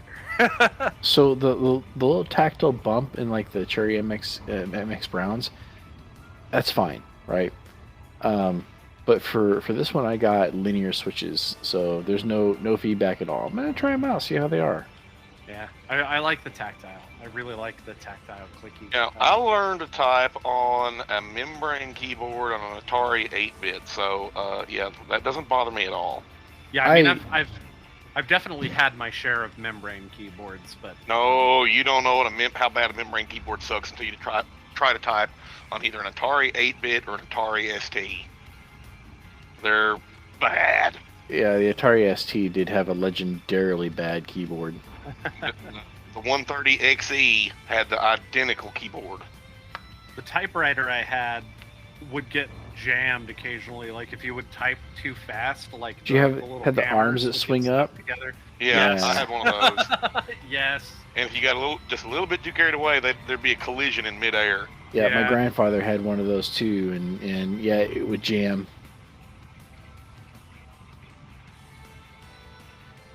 Oh, I'm gonna need to disable the mouse on this, the mouse nubbin. The mouse. What, hun? On my way to the Earth-like. Hey, I'm not getting a slideshow from you today. It does seem to be a little bit better. It's still not great frame rate, but it looks fine to me, actually, in the OBS window. But it might be. I'm watching the Twitch output, and yeah, it might still be my throughput being garbage, which is like that. It's just because I have the game running, I'm sure. So I'm pretty sure this is an undiscovered Earth-like. Like I didn't see any names on it. Because the only other thing that changed on my end is my swap in the router, and that can't be doing it. Like that can't be affecting my throughput that bad. I would imagine it could be. Bob got rid of his piece of shit router, and things got I didn't get rid of it better instantly. Well, you quit using it as a primary router. Yeah. You know, it's been relegated to potato AP status. Yeah, and I'm the one that named it that. I forgot about that. I'm upvoting Battletoads because Battletoads. It's a slideshow now. It looks fine on my end. It's probably just my feed because I can't have nice things. You do realize I still have plenty of those damn things floating around, right, guys? What things? The thin client. Weird.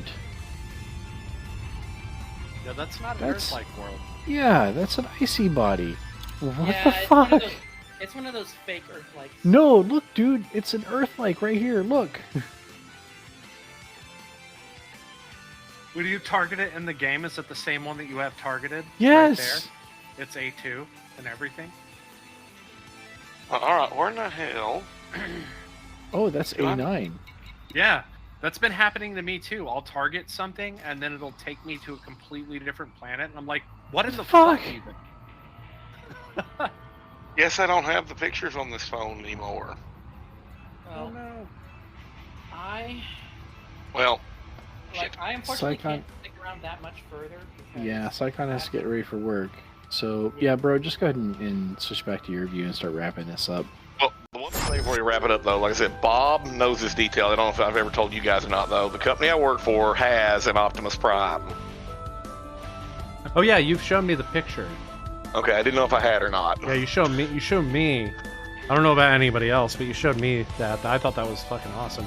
I was overhauling the engine in that thing a year and a half ago or so, and I sent Bob a picture of it, and he like showed it around the office at work. And of course, it kind of went over big because nerds. Yep. Puggle, what do you mean I'm seeing nothing? He was thinking that you were going to play the video on the stream. Oh yeah, I'm sorry. No, I don't know if I'm able to do that or not. I don't understand the rights about those kind of things.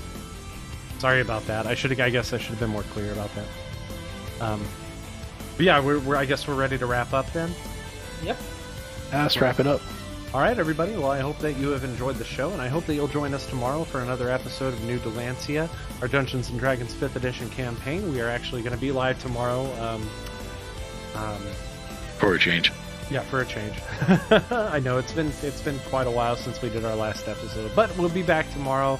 I'm greatly looking forward to that. Other than that, as always, this is Fiji Punks, the video game punk. Commander Taylor-MadeAK. Commander S.A. Icon Jr. Commander Redneck, Nakona. And we are signing off. Keep a song in your heart. 07. 07. 07, y'all.